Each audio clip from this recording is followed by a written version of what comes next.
জানা জানা মানুষগুলো অবাক হয়ে তাকিয়ে আছে। হায়রে, এই জামানার বড় আলেম দুনিয়া থেকে বিদায় হয়েছে।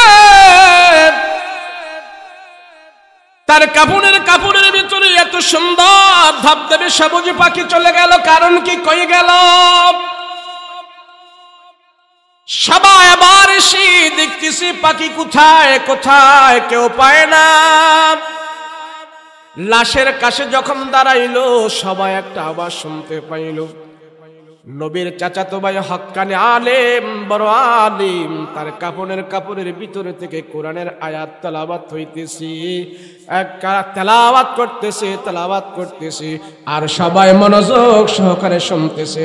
পাখির জবান থেকে তেলাওয়াত হইতেছে, ইয়া আইয়াতুহান নাফসুল মুতমাইন্নাহ ইরজিই ইলা রাব্বিকি রাদিয়াতাম মারদিয়া ফাদখুলি ফি ইবাদি ওয়াদখুলি জান্নাতি। আল্লাহু আকবার। এ মুমিন, আল্লাহ পাখি দিয়া তার আত্মার প্রশংসা করেছে, সেটা পাখি নয়। আল্লাহ জান্নাত থেকে ফেরেশতা পাঠিয়ে দিয়েছে, আল্লাহর কাছ থেকে ফেরেশতা পাঠিয়ে দিয়েছে, যাও যাও। এই দুনিয়ার জমিন থেকে আজকে যিনি বিদায় হয়ে চলে গেল, উনি কোরআনের একজন আলেম ছিলেন, কোরআনের একজন খাদিম ছিলেন। শুধু কোরআনের খাদিম ছিল না, নবীজির সাথে থেকে থেকে ইলম গ্রহণ করেছে। এই বড় আলেমের অন্তরটা, আত্মাটা, দিলটা এমন পবিত্র ছিল। আমি আল্লাহ এই পবিত্র আত্মার জন্য প্রশংসা করতেছি। এ পাখি, তুমি সবাইকে যা জানাই দিয়ে আসো। ফিরিস্তাকে পাখির বেশে আব্দুল্লাহ ইবনে আব্বাসের কাপড়ের ভিতরে পাঠিয়ে দিছি। আর পাখি বলতেছে, এই দেহর এই মৃত্যু ব্যক্তি যে ইন্তেকাল করলো, নবীর চাচাতো ভাই আব্দুল্লাহ, জানো কেমন মানুষ ছিল। তার অন্তরের ভিতরে আল্লাহর ভয় ছিল, তার অন্তরটা একবারে পাক ছিল। এই অন্তরের প্রতি আল্লাহ রাজি আর খুশি। আল্লাহ ডাক দিয়া বলে, ইয়া আইয়াতুহান নাফসুল মুতমাইন্নাহ ইরজিই ইলা রাব্বিকি রাদিয়াতাম মারদিয়া। আল্লাহ পবিত্র আত্মাওয়ালাদেরকে ডাক দিয়া বলবে, পবিত্র নফসওয়ালাদেরকে আল্লাহ ডাক দিয়া বলবে, আমি তোমার নফসের প্রতি রাজি। তোমার নফসটা তুমি পবিত্র রেখেছো। তুমি সুদের টাকা দিয়া নফস খারাপ করো নাই, ঘুষ খায়া তোমার নফস খারাপ করো নাই, জিনা করে তোমার নফস খারাপ করো নাই, নফস পবিত্র রাখছো। আমি আল্লাহ তোমার নফসের পবিত্রতা প্রশংসা করে আমি আল্লাহ তোমার প্রতি রাজি আর খুশি হয়া তোমার জন্য জান্নাতের 8টা দরজা খুলে রেখে দিয়েছি। জামিয়া ইসলামিয়া আমিরুন নেসা মহিলা মাদ্রাসার উদ্যোগে ইসলামী মহাসম্মেলন, আজকের মহতি মাহফিলের শ্রদ্ধাভাজন সভাপতি, সম্মুখ পানববেষ্ট দিনদার মুত্তাকি পরহেজগার ভাইয়েরা, পর্দার অন্তরালে অবস্থানরত আমার সাদিয়া মা বোনেরা, আল্লাহ পাকের দরবারে কালেমাত শুকর আদায় করছি। জবান খুলে সকলে বলি আলহামদুলিল্লাহ। আল্লাহ যারে ভালোবাসে, পছন্দ করে, মহব্বত করে, যার উপরে আল্লাহ পাকের রহমতের দৃষ্টি আল্লাহ বারবার দান করে, আল্লাহর সেই বান্দাদেরকে আল্লাহ পাক নেক কাজের মধ্যে শামিল করে রাখে। এই যে আমরা এখানে বসে আছি, নেক কাজের ভিতরে আমরা অংশগ্রহণ করে আছি। কথা বলেন, কোন কাজ? এই যে আপনারা বসে আছেন, এটা কোন কাজ? যতক্ষণ এখানে আমরা বসে থাকবো, 1 ঘন্টা, 2 ঘন্টা, 3 ঘন্টা, আধা ঘন্টা, যতটুকুন সময় আমরা আজকের এই মাহফিলে ব্যয় করব, আমার আপনার 50, 60, 70 বছরের হায়াত থেকে আজকের এই মাহফিলের 1-2 ঘন্টা আল্লাহর দরবারে গুনাহমুক্ত হয়ে পৌঁছে যাবে। গুনাহমুক্ত সময় ব্যয় করা এটা আল্লাহ পাকের পক্ষ থেকে এক বিশেষ রহমত এবং নেয়ামত। যার জীবনে যত গুনাহ কম বেশি তার জীবনে তত বরকত বেশি। যার জীবনে আল্লাহর নাফরমানি কম তার জীবনে তত উন্নত বেশি, আখিরাতে তার মর্তবা বেশি। তাম পৃথিবীতে যত নবী রাসূল আল্লাহ পাক প্রেরণ করেছেন, সমস্ত নবী রাসূলদের একটাই উদ্দেশ্য ছিল, একটাই স্লোগান ছিল। সমস্ত নবী রাসূলরা দুনিয়াতে এসে একই কথা বলছেন, তোমরা আল্লাহকে চিনো, জাহান্নাম থেকে বাঁচো, জান্নাতের দিকে যাও। নাফরমান হয়ো না, জালেম হয়ো না, জুলুম করো না, আল্লাহকে চিনো। এবং কি সমস্ত নবী রাসূলগণ জাহান্নাম থেকে মানুষদেরকে বাঁচিয়ে, জাহান্নামের দিক থেকে মানুষদেরকে ফিরিয়ে জান্নাতের দিকে মুখ করা, জান্নাতের দিকে নিয়ে যাওয়া, এটাই ছিল নবী রাসূলদের কাজ। যত নবী আল্লাহ প্রেরণ করেছেন সমস্ত নবীর বেলায় এই আমলটা ছিল যে আপনার জাতিকে আপনি নসিহত করেন, আপনার উম্মতকে আপনি জাহান্নাম থেকে ফিরান, আপনার উম্মতকে আপনি সৎ কাজের আদেশ দান করেন। এখন নবী নাই, রাসূল নাই, সাহাবী নাই, সে দায়িত্ব আছে, সেই কাজ আছে। আর সেই কাজ বর্তমানে করেছেন উম্মতের উলামায়ে কেরাম, নবীজির রুহানি সন্তান যারা আছে তারা। নবীজির রুহানি সন্তান হলেন যুগ শ্রেষ্ঠ উলামায়ে কেরামগণ, যাদের দিলে কোরআন আছে, হাদিস আছে, আল্লাহ রাসূলের মহব্বত আছে। দুনিয়া থেকে যারা আখিরাতকে বেশি প্রাধান্য দেয়, নিজের বাপ মা থেকে যারা রাসূলকে সবচেয়ে বেশি প্রাধান্য দেয়, কোরআন হাদিস বুঝে এবং অন্যকে বুঝায়, নিজে আমল করে এবং সত্যের উপর থাকে, আহলে সুন্নাত ওয়াল জামাতের ভিতরে থাকে, এদেরকে বলা হয় এই জামানার সূর্য সন্তান উলামায়ে কেরাম। আর সেই উলামায়ে কেরাম এখন আমাকে আপনাকে জান্নাতের দিকে পথ প্রদর্শন করে। কে কি বলল, কে কি শোনালো, কে কি দেখালো, সেটা আমাদের দেখার বিষয় নয়। কোরআন হাদিস থেকে এই উম্মতের উলামায়ে কেরাম যা আমাদেরকে দেখায় তা আমরা মেনে কবর পর্যন্ত যেতে রাজি আছি। কথা বলেন ঠিক কিনা? উলামায়ে কেরামের দিক নির্দেশনা মতো যখন চলবে, আজকে নবী থাকলে নবীর নির্দেশনা মতো আমরা চলতাম। নবী নাই, নবীর রুহানি সন্তানেরা আছে, সেজন্য নবীর রুহানি সন্তানেরা আমাদেরকে যেভাবে বলে তেমনি আমরা চলার চেষ্টা করব। কথা বলেন ঠিক কিনা?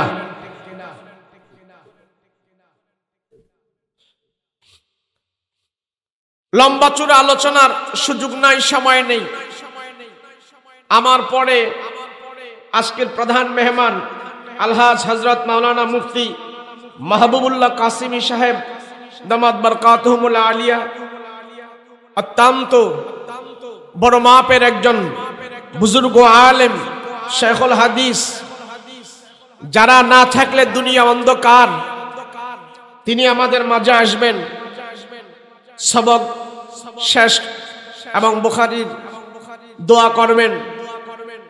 হুজুরও চলে আসতেছেন, তার আগে আমি কিছু আলোচনা করব। আপনাদের এলাকায় আসার জন্য আমাদের কাছে বহুত ফোন যায়। মাহফিলে আমরা সব রাখতে পারি না, কিন্তু কিছু কিছু ব্যক্তিরা ফোন দিলে না আসা পারা যায় না। যিনি আমার পাশে যিনি বসা আছে, আমি আগে পরিচয় করায় নিচ্ছি।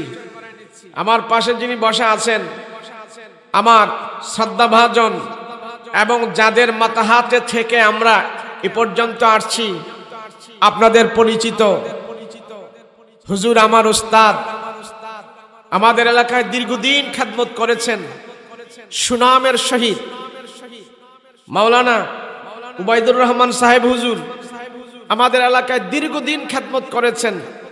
এবং আমরা ছোট ছিলাম, আমাদেরকে বাড়ি থেকে এনে ওনারা পড়াইছেন। যদি না আনতেন এ পর্যন্ত আসতে পারতাম না।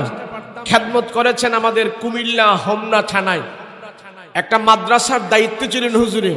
মেশকাত পর্যন্ত মাদ্রাসা, মহিলা মাদ্রাসা, দাওরা হাদিস পর্যন্ত মাদ্রাসা। হুজুরে এতদিন খেদমত করার পর যখন ওখান থেকে চলে আসছে, এলাকার মানুষ সবাই কেউ ওনাকে আসতে দেয় না। আমরা কেউ আসতে রাজি না যে উনি চলে যাক, কেউ রাজি না। আলহামদুলিল্লাহ আমাদের ওখানে অনেক খেদমত করেছে, সম্মানের সহিত খেদমত করেছে। যাদের উসিলায় আল্লাহ পাক দুই এক কলম পড়াশোনা করার সুযোগ দিয়েছেন, এনারা যদি আমাদেরকে ফোন দেয় তাহলে আমরা সবকিছু রেখে চলে আসতে বাধ্য। শুনলাম হুজুর আলহামদুলিল্লাহ আপনাদের এলাকায় মাদ্রাসার দায়িত্বে আছে, মার্কাজ মসজিদের দায়িত্বে আছে, খেদমত করতেছে। যাই হোক, সামনাসামনি কথাটা বলার কারণ হলো এটা আমার জন্য দোয়া এবং সৌভাগ্য, এইভাবে সামনে আর কোথাও পাওয়া সম্ভব নয়। সেজন্য আমি হুজুর থেকে দোয়া নেওয়ার জন্যে আমি চলে আসছি। আলহামদুলিল্লাহ আল্লাহ হুজুরের হায়াতে এবং আপনাদের হায়াতে আল্লাহ সবাইকে কবুল করেন এবং বরকত দান করেন। সকলে বলুন আল্লাহুম্মা আমিন। যাই হোক, দুনিয়াতে যত নবী রাসূল আল্লাহ পাঠিয়েছেন, সমস্ত নবী রাসূলদের জন্য যেই হুকুম আল্লাহর পক্ষ থেকে ছিল সেটা ছিল তোমার উম্মতকে তুমি জান্নাতের দিকে ধাবিত করো। ও কুনতুম আলা শাফা হুফরাতিম মিনান নার। জাহেলিয়াতের যুগের মানুষগুলো খারাপ, অশালীন, অসভ্য কাজ করতে করতে তারা জাহান্নামের ধার প্রান্তে চলে গেছে। এই জাহালাত থেকে ফিরানোর জন্য, বাঁচার জন্য আল্লাহ পাক আমার আপনার নবী মুহাম্মদুর রাসূলুল্লাহ সাল্লাল্লাহু আলাইহি ওয়াসাল্লামকে আরবে প্রেরণ করেছেন। আমার রাসূল দুনিয়াতে আসার আগে ঈসা আলাইহিস সালাতু ওয়াস সালাম দুনিয়াতে আসছেন। ঈসা নবী থেকে নিয়ে আমাদের নবী পর্যন্ত এখানে 600 বছরের একটা গ্যাপ ছিল। এই 600 বছরের ভিতরে পৃথিবীতে কোনো নবী আসে নাই, কোনো পয়গম্বর আসে নাই, কোনো রাসূল আসে নাই, আসমানি কোনো কিতাব আসে নাই, ইনজিলের পরে আর কোন কিতাব আসে নাই, সহিফা আসে নাই। এই 600 বছর একটা গ্যাপ হওয়ার কারণে পুরা পৃথিবীর সিস্টেম ওলটপালট হয়ে গেছে এবং মক্কার মানুষের ভিতরে বর্বরতা চলে আসছে। শুধু মক্কার মানুষের ভিতরে নয়, तमाम পৃথিবীর মানুষের ভিতরে একটা বর্বরতা চলে আসছে, জাহালাত চলে আসছে। আল্লাহ কি জিনিস তারা বুঝতো না, জান্নাত কি জিনিস তারা জানতো না।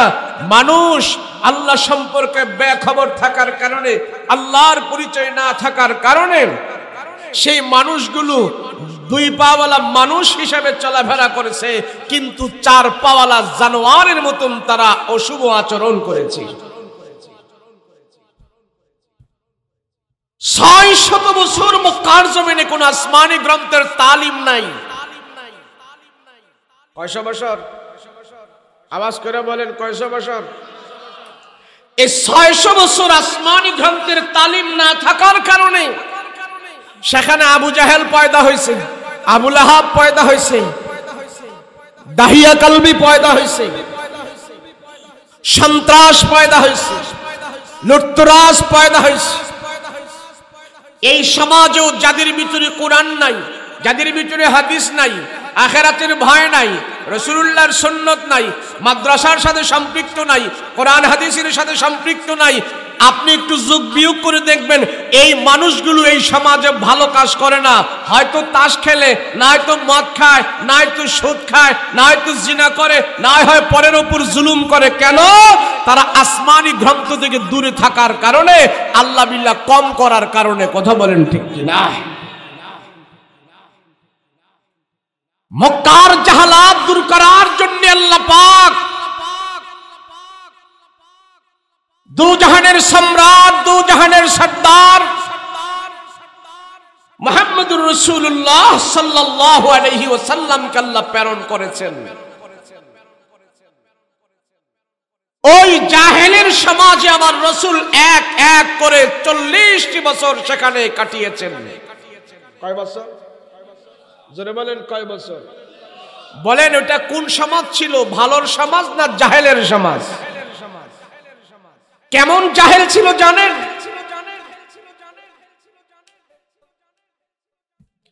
কেমন জাহালাত তাদের ভিতরে ছিল?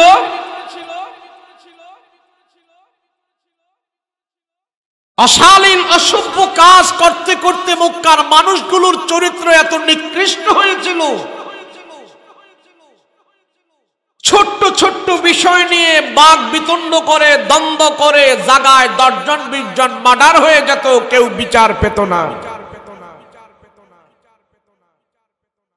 নেশা করে মাতলা মাতাল হয়ে মাতলামি করে অন্যকে আঘাত করত, বিচার পাইত না। ছোট্ট একটি বিষয় নিয়ে কাউকে খুন করে ফেলতো, বিচার পাওয়া যেত না। এই তোর বুড়া আমার ঘাটে গোসল করাইলি কে? এই তোর গাদা আমার ঘাটে পানি খাইলো কে? এই তোর উট আমার গাছের পাতা খাইলো কে? আচ্ছা, উট গাছের পাতা খেয়ে ফেলছে, এটা কি বিশাল বড় কিছু অন্যায় করে ফেলছে? কিন্তু এতটুক বাক বিতণ্ড নিয়ে, এতটুক অপরাধ নিয়ে 2 দলে মারামারি লাগে, জায়গায় 10 জন নাই। এই ছিল তাদের হাল চিত্র। এবং কি এটা কার? এটা এই মোবাইলটা কার? এটা কিত্তাছেন? এটা দেখ লাগায় রাখছেন কি? লাইভ না? লাইভ দিয়েন না, লাইভ বন্ধ করে দেন। মানে পারলে ভিডিও করেন, লাইভ দিয়েন না, লাইভ সমস্যা আছে। লাইভ দিলে এটা আপনারা তো থাকে না, আমারা তো থাকে না, জায়গা বহুত মানুষের হাতে। আপনি বন্ধ করে দেন। না চ্যানেল থাকলো আমি জানি না, আপনার একটা নির্দিষ্ট মিডিয়া আছে, কোম্পানির মিডিয়া আছে এখানে। আমি বলি আপনারা শোনেন, নির্দিষ্ট মিডিয়া আছে, কোম্পানির মিডিয়া। বাবা শোনে শোনে, আমি ওনারা বুঝাই বললে বুঝবে।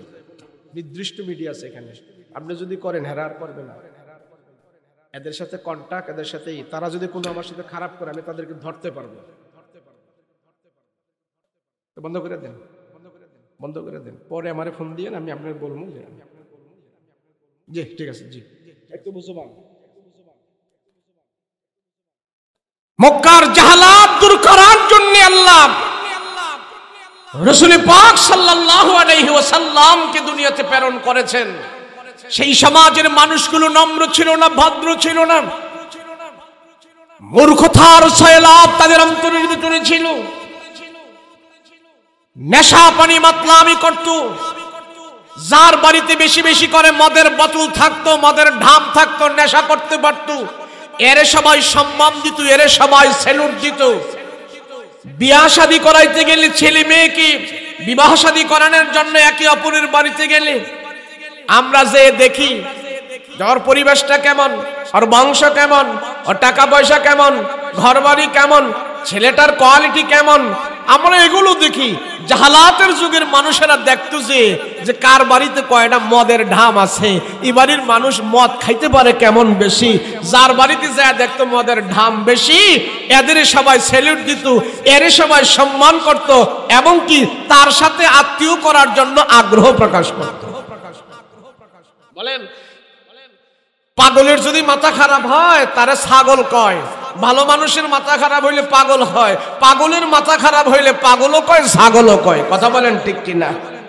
মক্কার মানুষগুলো পাগলও ছিল, ছাগলও ছিল। কে কত মদ বেশি খাইতে পারে, কার বাড়িতে কত মদ আছে, তারে সবাই শিল্পপতি স্যালুট দিত। নবজাত শিশু দুনিয়াতে জন্মগ্রহণ করলে এই শিশুকে বাহিরের খাবার যখন আমরা খাওয়াই, তখন হক্কানি বুজুর্গ আলেম উলামাদেরকে দিয়ে আমরা একটু তাহনিক করাই। হক্কানি বুজুর্গ আলেমের মুখ থেকে আমরা কিছু জিনিস একটু চিবায়া তারপরে ওই জিনিসটা আমার বাচ্চার মুখে দিই বরকতের জন্য। আপনাদের দেশে করায়নি এগুলা? হায় হায়, না এগুলা। এটাকে আরবিতে বলা হয় তাহনিক। আমার ছেলে আমার মেয়ে বাহিরের খাবার খেতে এখন শুরু করেছে, খাবার খেতে পেরে মায়ের বুকের দুধ খাওয়া বন্ধ করেছে, এখন বাহিরের খাবার খাবে। ওই সময় একজন পাড়া মহল্লার বা আমার দেশের থানার যে ভালো একজন আলেম আছে, হক্কানি আলেম আছে, তার মুখ থেকে কিছু মিষ্টি জিনিস বা কিছু একটু চিবায়া ওই চিবানো জিনিসটা আমার বাচ্চার মুখে দিয়ে দিলে এটা বরকত হইল। একজন ভালো ব্যক্তির চাবানো জিনিস আমার সন্তানের মুখে দিয়ে আমি উদ্বোধন করেছি, এটা রাসূলুল্লাহর সুন্নাত না। এগুলি খবর নাই তো আমাদের। আমরা আখিরাত সম্পর্কে এমন হয়ে গেছি গাফেল, জাহেল। সন্তানকে কিভাবে মানুষ করতে হয়, লালন পালন করতে হয়, কিভাবে আল্লাহওয়ালা বানাইতে হয়, কিভাবে সন্তান দুনিয়াতেও ভালো হবে আখিরাতেও ভালো হবে, এই বুদ্ধিগুলো এই চিন্তাগুলো আমাদের মাথা থেকে এখন দূর হয়ে গেছে। তো জাহেলিয়াতের যুগের মানুষেরা এইভাবেই সন্তান যখন বাহিরের খাবার খেতে অভ্যস্ত করত, তখন আমরা এখন বিশ্রায় যে ভালো আলেমের মুখের একটু জিনিস তারকে মুখে দিয়ে তাকে উদ্বোধন করব বাহিরের খাবার। ওই জাহেলিয়াতের যুগের মানুষগুলো তাদের সন্তানকে বাহিরের খাবার উদ্বোধন করত। দামি দামি মদ এনে একটু মদ হাতে লাগায়া এরপরে বাচ্চার মুখের মধ্যে লাগাই দিত। দামি এক মদ খাওয়ায়া বাচ্চারা বাহিরের খাবার দিয়ে উদ্বোধন করত। নাউজুবিল্লাহ। এটা ছিল জাহালাতের যুগের মানুষের অভ্যাস। শুধু তাই নয়, আল্লাহর পরিচয় যদি না থাকে, আখিরাতের পরিচয় যদি না থাকে, তাহলে জাহালাতের যুগের মানুষের কি অবস্থা? সেই অবস্থাগুলো আমাদের যদি জানা থাকে, তাহলে আমি জাহালাতে পড়ব না, আমি গোমরাহ হব না, আমার সন্তান দিয়ে আমার ছেলে দিয়ে আমি জান্নাত পর্যন্ত যেতে পারবো।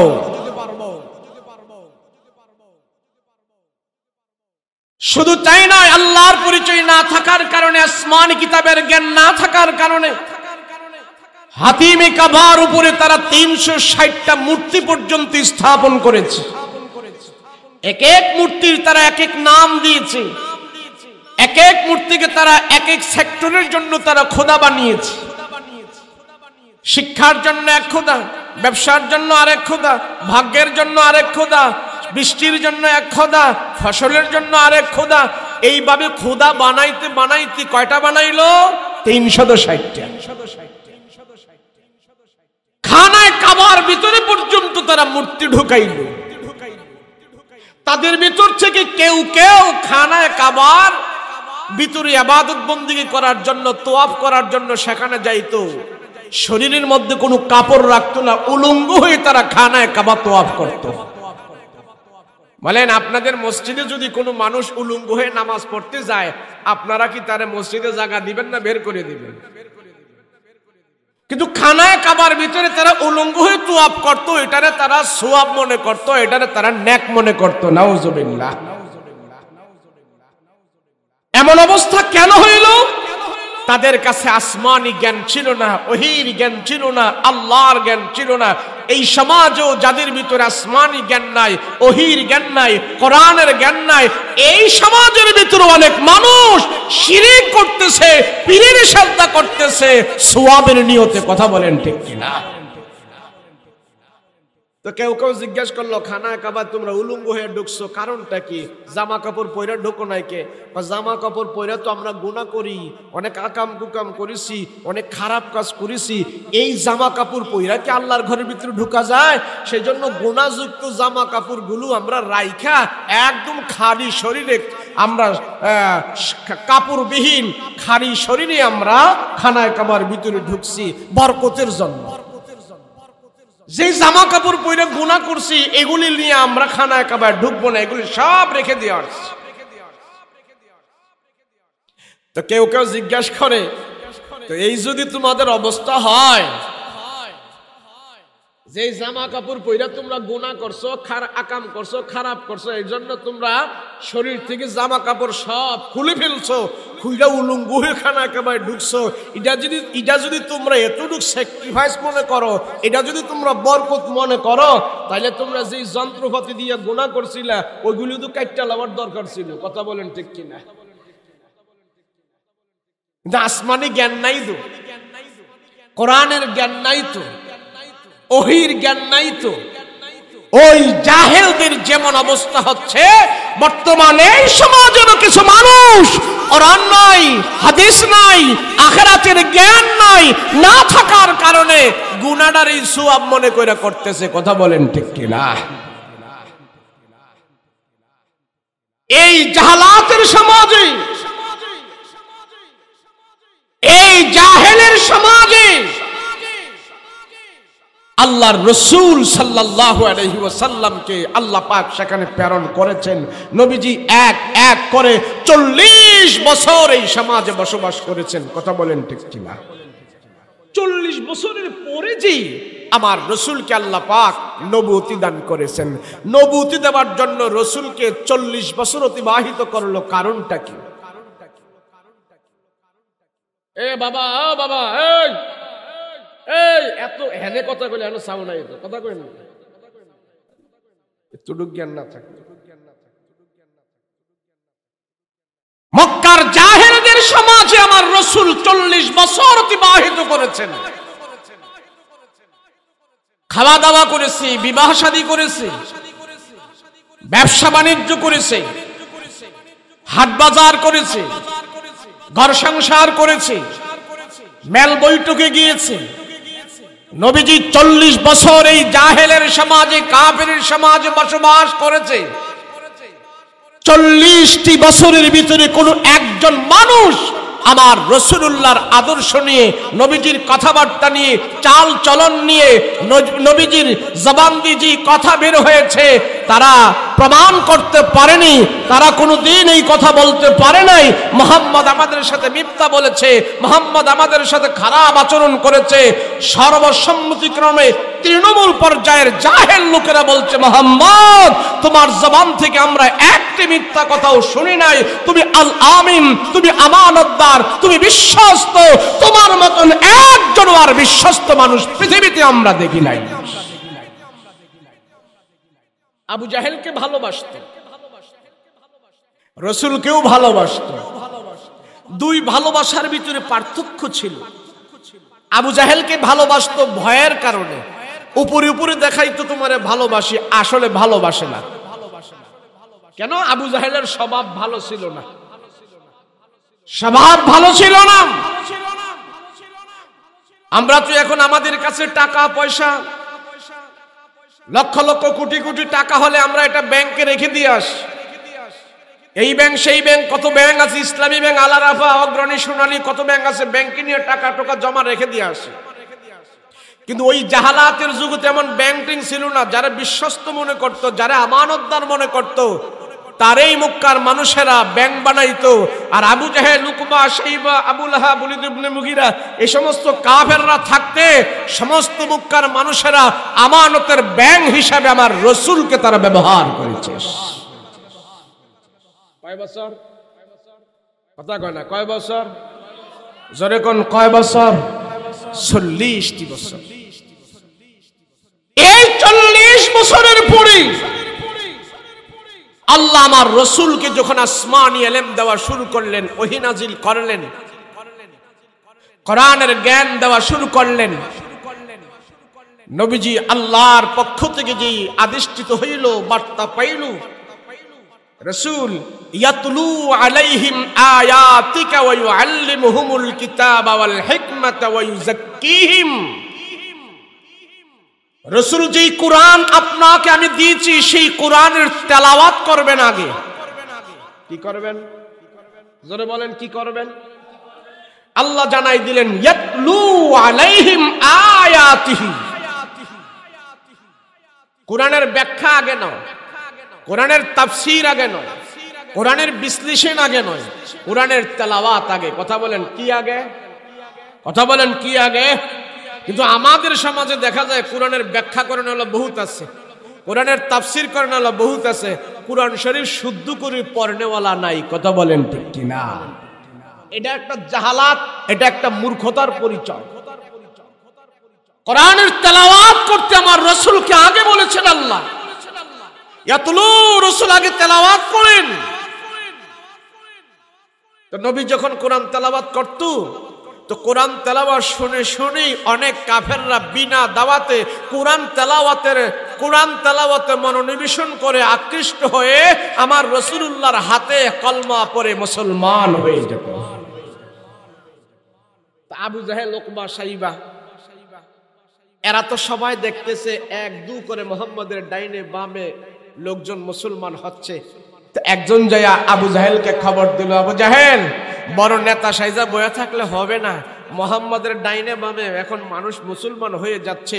দূর দূরান্ত থেকে, গাঁও গ্রাম থেকে, মফস্বল এলাকা থেকে অনেক মানুষ আসে মোহাম্মদের কোরআন তেলাওয়াত শুনেই তারা মুসলমান হয়ে যাচ্ছে। এইভাবে যদি মুসলমান হয়ে যায় তাহলে তোমাদের নেতাগিরি চলবে না, মক্কায় তোমাদের দাপুট চলবে না। এক সময় মোহাম্মদের হাতে সব নেতৃত্ব কর্তৃত্ব চলে যাবে। মোহাম্মদকে এখনই দমাইতে হবে। আবু জাহেল, তোমার কি বলো, তোমার কি সিদ্ধান্ত? আবু জাহেল মাথা নষ্ট হয়ে গেছে। হায় হায়, কথা তো ঠিক।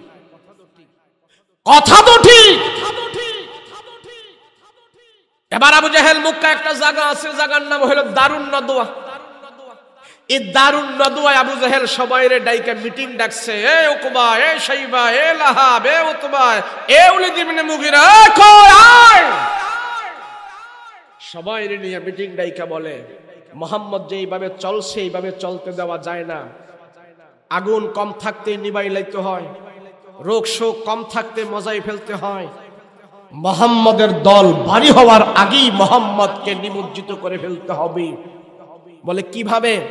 তুমি বলো কি করতে পারি, তুমি বলো কি করতে পারি, তুমি বলো কি করতে পারি।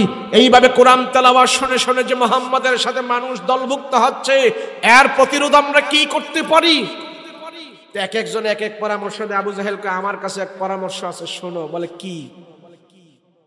বলে মক্কায় যে বহিরাগত লোকেরা আসে, আমরা যদি তাদেরকে বলতে পারি যে মুহাম্মদ এই যে কালাম তেলাওয়াত করতেছে, যা কিছু করতেছে, আমরা যদি সব মানুষকে বলে দিতে পারি যে মুহাম্মদ হলো একটা পাগল, এই পাগল কথাটা যদি আমরা সমাজের সর্বস্তরের সব মানুষের কাছে খাওয়াই দিতে পারি, তো যত মানুষই মুহাম্মদের কাছে আসুক না কেন, পাগল বইলা মুহাম্মদের কোরআন তেলাওয়াত আর কেউ অ্যাকসেপ্ট করবে না, গ্রহণ করবে না।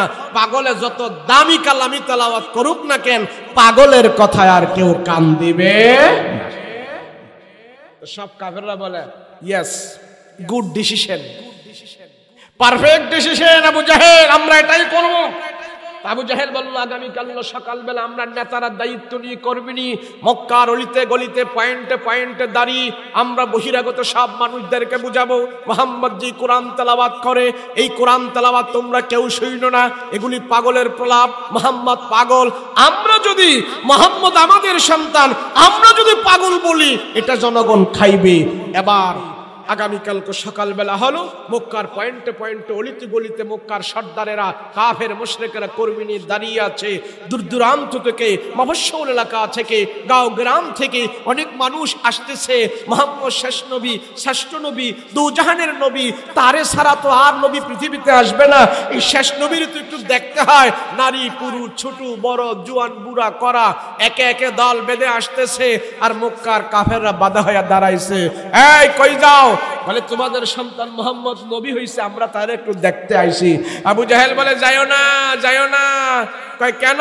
কয় একটা পাগল, পাগলের কাছে যায় কোনো লাভ নাই। আরে বলো কি? হ্যাঁ, আমাদের সন্তান, আমরা জানি মুহাম্মদে পাগল, পাগলের কাছে যায় লাভ নাই, যাও বাড়িতে যাও।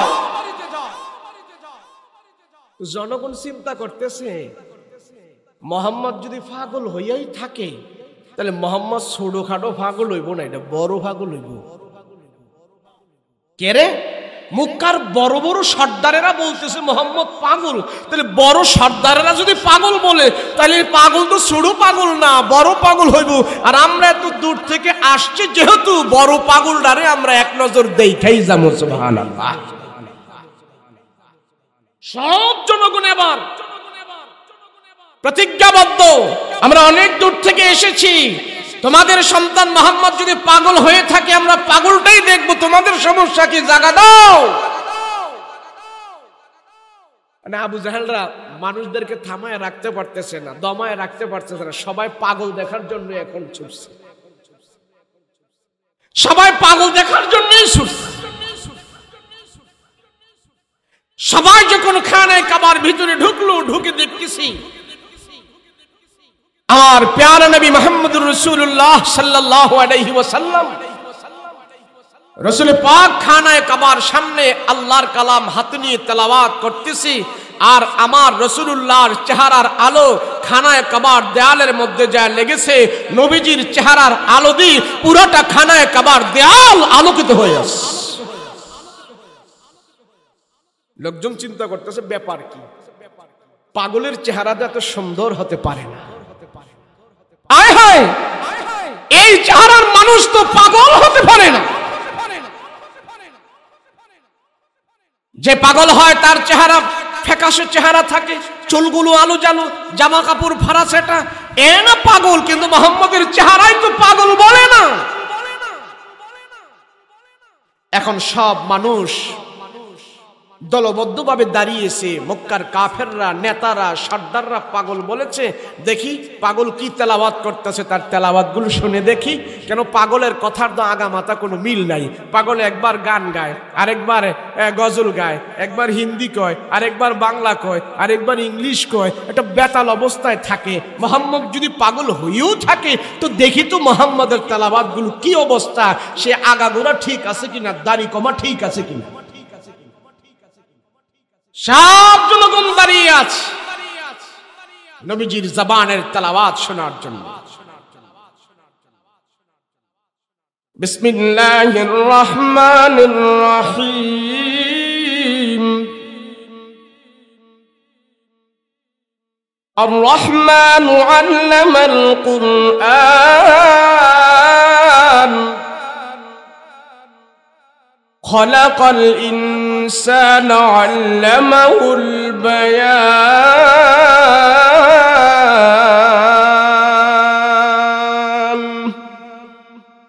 নবীজি তেলাওয়াত করতেছে, তেলাওয়াত সমস্ত জনগণ স্তব্ধ হয়ে দাঁড়িয়ে গেল। না, পাগলের জবান থেকে এত সুন্দর দামি কালাম তেলাওয়াত বের হতে পারে না। আবু জাহেল, উকবা, শাইবারা একজন সত্য পয়গম্বরের বিরোধিতা করতেছে, আমরা বুঝে ফেলেছি। না, পাগলের চেহারা এমন হতে পারে না, পাগলের জবান থেকে তো দামি উচ্চাঙ্গের সাহিত্যিকপূর্ণ তেলাওয়াত বের হতে পারে না। সত্য রাসূল আমরা পেয়েছি। আ মুহাম্মদ, আমরা আর আমাদের বস্তিতে যাব না, তোমার হাতে হাত রেখে কালমা পড়ে মুসলমান হয়ে যেতে চাই। এই খবর চলে গেল মক্কার সর্দারদের কাছে। কইলাম পাগল, পাগল তো খাইল না। জনগণ আমাদের পাগল কথা খায় না, এটা হিতে আরো বিপরীত হয়েছে। কি করা যায় এখন? আলেম ওলামাদের থেকে মানুষদেরকে দূরে সরানোর জন্য, মাদ্রাসা থেকে আমাদের সন্তানদেরকে দূরে সরানোর জন্য এই সমাজের ভিতরেও এক শ্রেণীর ইসলাম বিদ্বেষীরা, এ যুগের সূর্য সন্তান, শ্রেষ্ঠ সন্তান আলেম ওলামাদেরকে কখনো জঙ্গিবাদ বলা হয়, কখনো মৌলবাদ বলা হয়, কখনো এই বাদ সেই বাদ বলে বলে জনগণ থেকে আলেম ওলামাদেরকে বিচ্ছিন্ন করতে হয়। মাদ্রাসাগুলোকে জঙ্গিবাদের আখড়া, মাদ্রাসাগুলোকে জঙ্গিবাদের আস্তানা বলে বলে মাদ্রাসাগুলোর বিরোধিতা করেছে। ইনশাআল্লাহ, আলহামদুলিল্লাহ, কোন ষড়যন্ত্র কাজ হয় নাই। এই বাংলার জমিনে যত ষড়যন্ত্র করেছে সব ষড়যন্ত্র ধূলিসাৎ করে বর্তমানে এই বাংলার জমিনে 2 লক্ষের উপরে কোরআনের হাফেজ তৈরি হয়ে গিয়েছে। 2 লক্ষ। যত বিরোধিতা বেশি করবা তত কোরআনের আওয়াজ এদেশে আরো বেশি বাজবে। কথা বলো ঠিক কিনা? ইসলামের নিয়ম এটা, ইসলামের নিয়ম এটা। বিরোধিতাটা যত বেশি হবে ইসলামের বিজয়টা তত তাড়াতাড়ি হবে। বিরোধিতা নাই, ইসলামের বিজয়ও নাই। কথা বলেন ঠিক কিনা? আবু জাহেল, উকবা, শাইবা সবাই যে আবার মিটিং করে বলল কি করা যায়, এইভাবে দেওয়া যায় না, এইভাবে ছাড়া যায় না। এ শাইবা, এ লাহাব, কি বলো? আবু জাহেল বলে আমার কাছে আরেকটা বুদ্ধি আছে। মক্কা একটা জাদুঘর আছে, সে সবচেয়ে বড় জাদু জানে, অনেক জাদু জানে, জাদুবিদ্যায় পারদর্শী, অনেক জাদুর মন্ত্র জানে, তারে আমরা ভাড়া করে লও। তারে যদি ভাড়া করতে পারি আর তারে দিয়ে যদি বলাইতে পারি মুহাম্মদ এগুলি সব জাদুর মন্ত্র তেলাওয়াত করে, তাইলে মনে হয় কাজ হইতে পারে। দেখেন কোরআনের বিরোধিতা কেমন ভাবে করেছে। আবু জাহেল নিজেও জানে যে আমার আবু জাহেলের মনটা হইল পাথরের চাইতে আরো বেশি শক্ত, আরো বেশি কঠিন। তো মুহাম্মদের কোরআন তেলাওয়াত শুনে আমার দিলে মোমের মতো নরম হয়ে যায়, তো সাধারণ মানুষের দিল তো আরো আগে নরম হয়ে যাইব।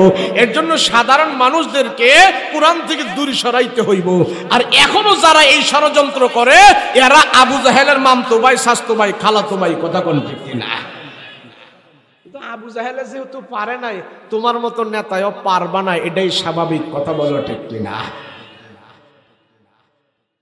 আপনাদের দেশে কোরআনের বিরোধিতা নাই না, থাকলে তো মাদ্রাসায় তো নেই। হ্যাঁ আলহামদুলিল্লাহ, এই মাদ্রাসা এখানে আমাদের মেয়েরা, আপনাদের মেয়েরা পড়াশোনা করে। এই যে এলাকায় মাদ্রাসা থাকে এটা আল্লাহর রহমত, এটা আল্লাহর বরকত।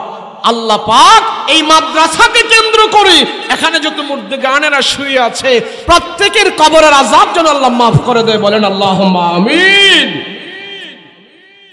এবার ভাড়া করছে জাদুঘরে আইনা বলছে তোমারে হাদিয়া উপঢৌকন যা লাগে সব দিমু, তুমি শুধু মানুষদেরকে যা বলবা মুহাম্মদ যে এগুলি তেলাওয়াত করে এগুলি জাদুর মন্ত্র।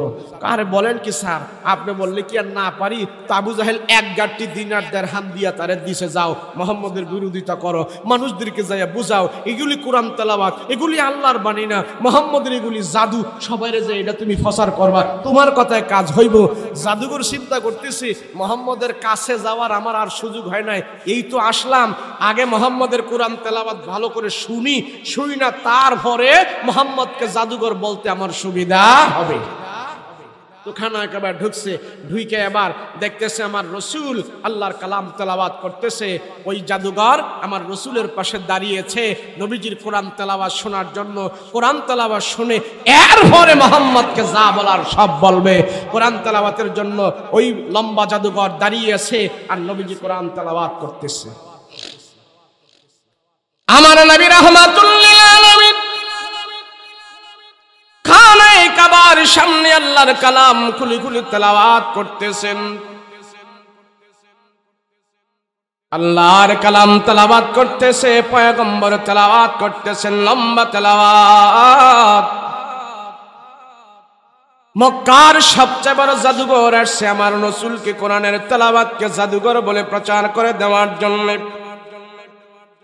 জাদুঘর দাঁড়িয়ে দাঁড়িয়ে আমার পয়গম্বরের কালামের তেলাওয়াত গুলো শুনতেছেন। দীর্ঘক্ষণ পর্যন্ত জাদুঘর নবীজির তেলাওয়াত গুলো শুনল।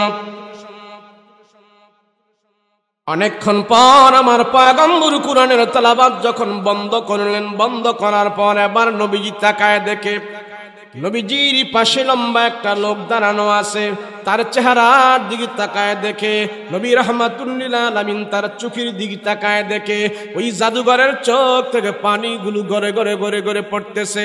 দাড়িগুলো ভিজে গেছে, বুকটা ভিজে গেছে, জাদুঘরের চোখ থেকে পানি গড়ে গড়ে গড়ে পড়তেছে।